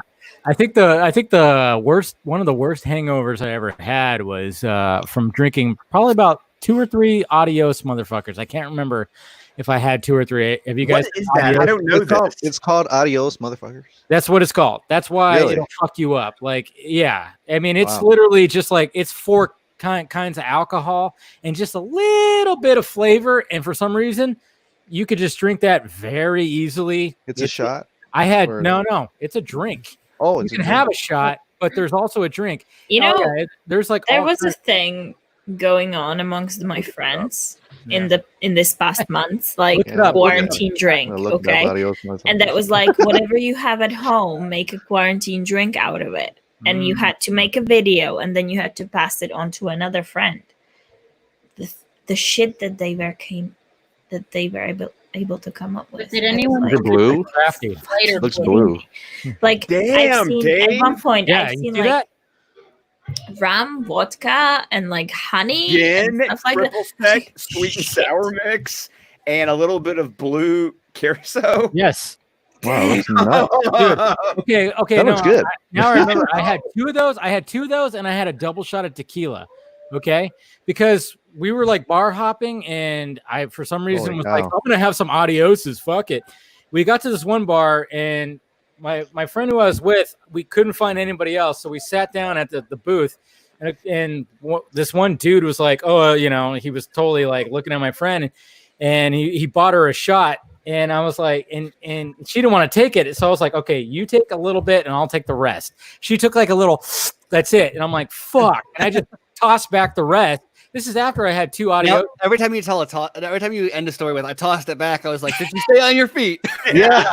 No, I did. You're like I going did. that way, the feet I going- did, but I just remember like it's very I don't even remember how I got home. All I know is I woke up at like 6 o'clock in the morning, and I felt like I had a knife like right between my eyes. Just Oh, fucking. man. You know, I feel like the best part of the story is though when you remember this shitty things that you've done when you were like mildly tipsy or drunk, just before you kind of lost your memory, like the part with the bus, not with the bus, like with the stop sign that we managed to kind of rip out of freaking concrete and go on to a pier to make it turn into a boat. I mean, for so many of my friends, that's one of the favorite stories they ever have, because they're like, you guys are so dumb. I don't understand how you figured out that is the way to do it.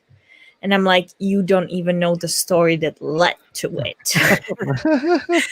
Exactly. Because this happened before. Like we had this campsite rented out, which was like, you had these little cottages around the campsite, and then there was this lake in the middle. And that lake had a wooden pier. And the guys, we were getting severely drunk. And these guys were like, this pier would be a really cool boat. So they tied it off and they made it into a boat.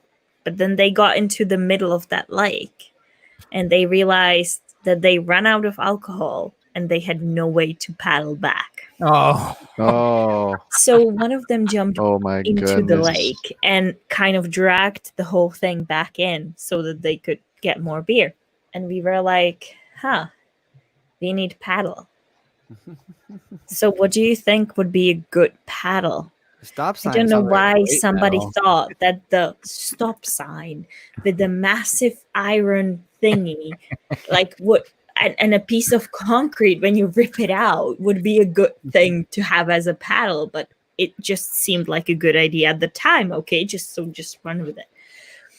So we ripped that out and we were like, this is our paddle. And we put the chairs on the pier and everything. And we had our stock of beers and everything. We got into the middle of like half sunken because obviously that concrete, whatever stop sign was heavy as fuck. So we're half sunken, but we're sitting there drinking our beer. And we're in the middle of a lake again when our beer runs out. And one of our friends has that cone for like, The traffic when cone? you have a road work, that cone kind of thing. Yeah. He has it on Oh. his head. I do not know why. So we're sitting there he has that cone on his head. We are half sunken, trying to paddle back, and that stop sign is just not working because like 10 people has to hold it before. The thing we about get, like, coming get anywhere. across a cone when you're drunk, like from experience, every time you're drunk and you're walking, you come across a cone. Somebody is always like, "We need to have that cone." Yes. Yeah, They're- exactly. You have to, like, So here we are, half about all the sunken, things with we a can do guy with with that. the cone on his head. yes. And we're like, okay, what are we gonna do? So the stop sign was obviously not working. Okay, if you guys ever think in your drunken stupor that like stop sign is gonna work, it's not. Just leave it in the middle of the lake. That's what we have done. We didn't know. and that friend of ours just jumped into the water, dragged the pier back, and we walked out and we sat by the table. We took a silver Sharpie and we started drawing comic on the table. I'm sure they were really happy about that. No, sure. And Oh wow. that friend of ours started singing into the cone. Yes. That's what I said. You always gotta like sing. Now, go into it. now somebody got pissed off at him drinking and singing into the cone. So he took the beer, whole pint of beer, and poured it into that cone, nearly choking him. Oh my god. Gosh. Forgot the part. The guy, Wow. reacting the right way he should, Wow. took the cone out and he said, "Okay, you got me. Congratulations." He shook his hand. For some reason, did 20 push-ups. 20 push-ups. 22 push-ups. I've done a bunch of push-ups. Yeah, drunk. No, it's not very 20, logical. It's not very 2. logical. 22 push-ups. Yeah, no, I get it. And congratulated him again, and then went back to sit down.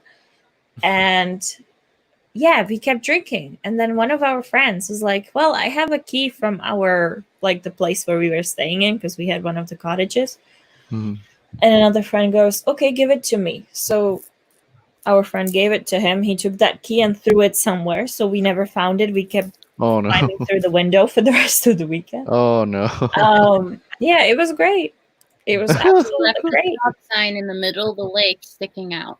Yes. Yeah, and then there was the Oh, sign in the wow. middle of the lake And sticking they out. got banned That's from awesome. the I campsite. love that.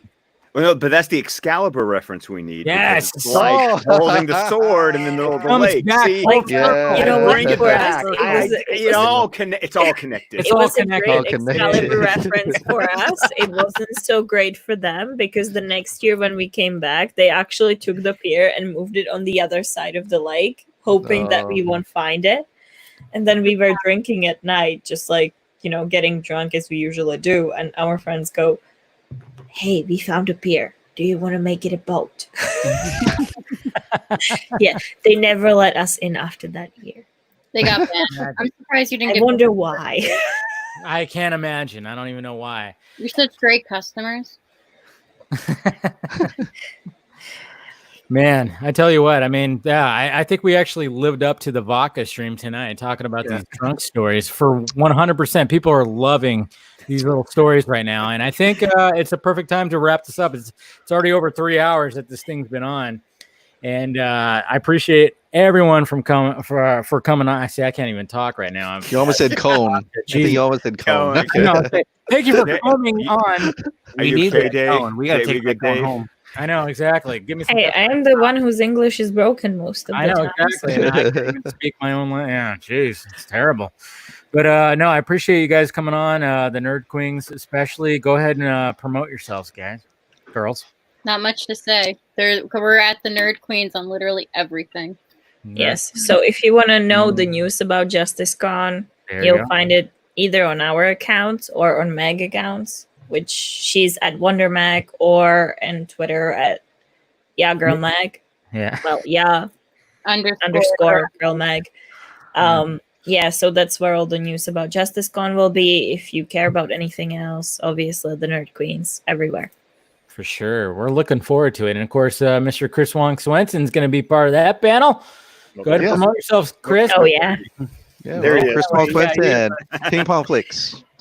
Ping Pong Flicks. And yeah, of course, subscribe to his channel, Mr. Scott McKellen. Go ahead and promote yourself. Oh, at Scott DC27, of course, you can tune in at the DC Film Squadcast, where we also talk to these lovely ladies. And that episode is available at episode 262. Look on Twitter right now. Wait a minute. Okay. Mine is as well. You forgot to promote that. Fuck you, Scott. Not I my was fault. the first. No, I'm kidding. I was the first to interview these ladies. Yes. Hey, you left. You the were idea. you're right. I picked it You're up. What's up, Chris? You did promote it. You did good. You did good, At Scott. DC Film Squadcast at squadcastmedia.com. Chris is like, you fucking. First, Chris, yeah, on the first leg of the Justice Con tour, yeah, Chris got him first, and then we got Stephen Colbert, who hasn't done an interview. What's wrong with you, Stephen? Jesus Christ! I'm just kidding. I know. I'm just kidding. He's like, what? What do I say? I'm a writer. I don't have a What are you podcast. talking about? He's like, I don't give a shit. I blog shit. What are you talking about? I mean, if you want me to talk more, I can talk more. We got another 45 minutes. One more minute. Yes, that's a threat. I'm Stephen Colbert. You can find me on Twitter at SM Colbert in my thing there. I write at Screen Rant, so you can find me there. You can find me here often on Friday nights. I also co-host BVS by the Minute with Andrew Dice. We are moving into the Nightmare. We're about to record the Nightmare episodes, which is really exciting, especially because during the Vodka stream, I got a confirmation for a special guest for the Nightmare episodes. Oh, who's that? So it's a surprise. Oh shit!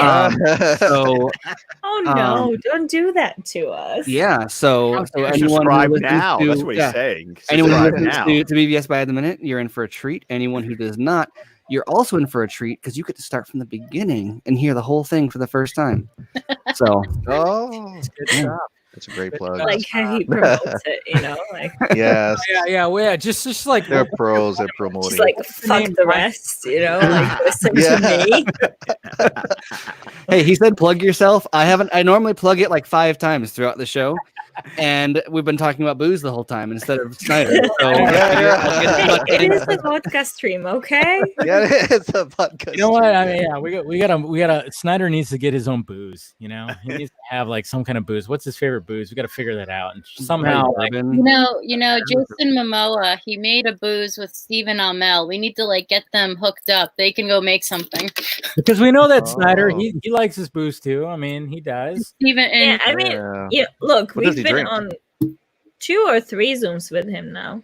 Mhm. One time he drank beer, that was Peroni. One time he drank whiskey, and the He's a third whiskey time, guy. All right. whiskey the do you drink? last time he wasn't drinking anything because he was on a work vacation. A work vacation. What is that? That's an oxymoron, right? They're at like a beach house, and he's like, "I'm working," and then I hear birds playing a song behind. I'm like, "Okay, you're working." Oh, man. Okay. It was also Interesting. Take a break. Interesting. Well, I appreciate everybody coming on. I mean, it's always a lot of fun. Hope everybody comes on again as per usual. And we love you out there. Hopefully you enjoyed all these drunken stories. Now you can use it against us because, we're all just raving alcoholics, of course. But yeah. And yeah. And you guys still know, ding, ding, ding. There you go. You guys know what to do. Subscribe. Follow me on all the sock meds under there: Twitter, Instagram, Facebook, and the second channel as well. And we all love you. We'll talk to you guys later.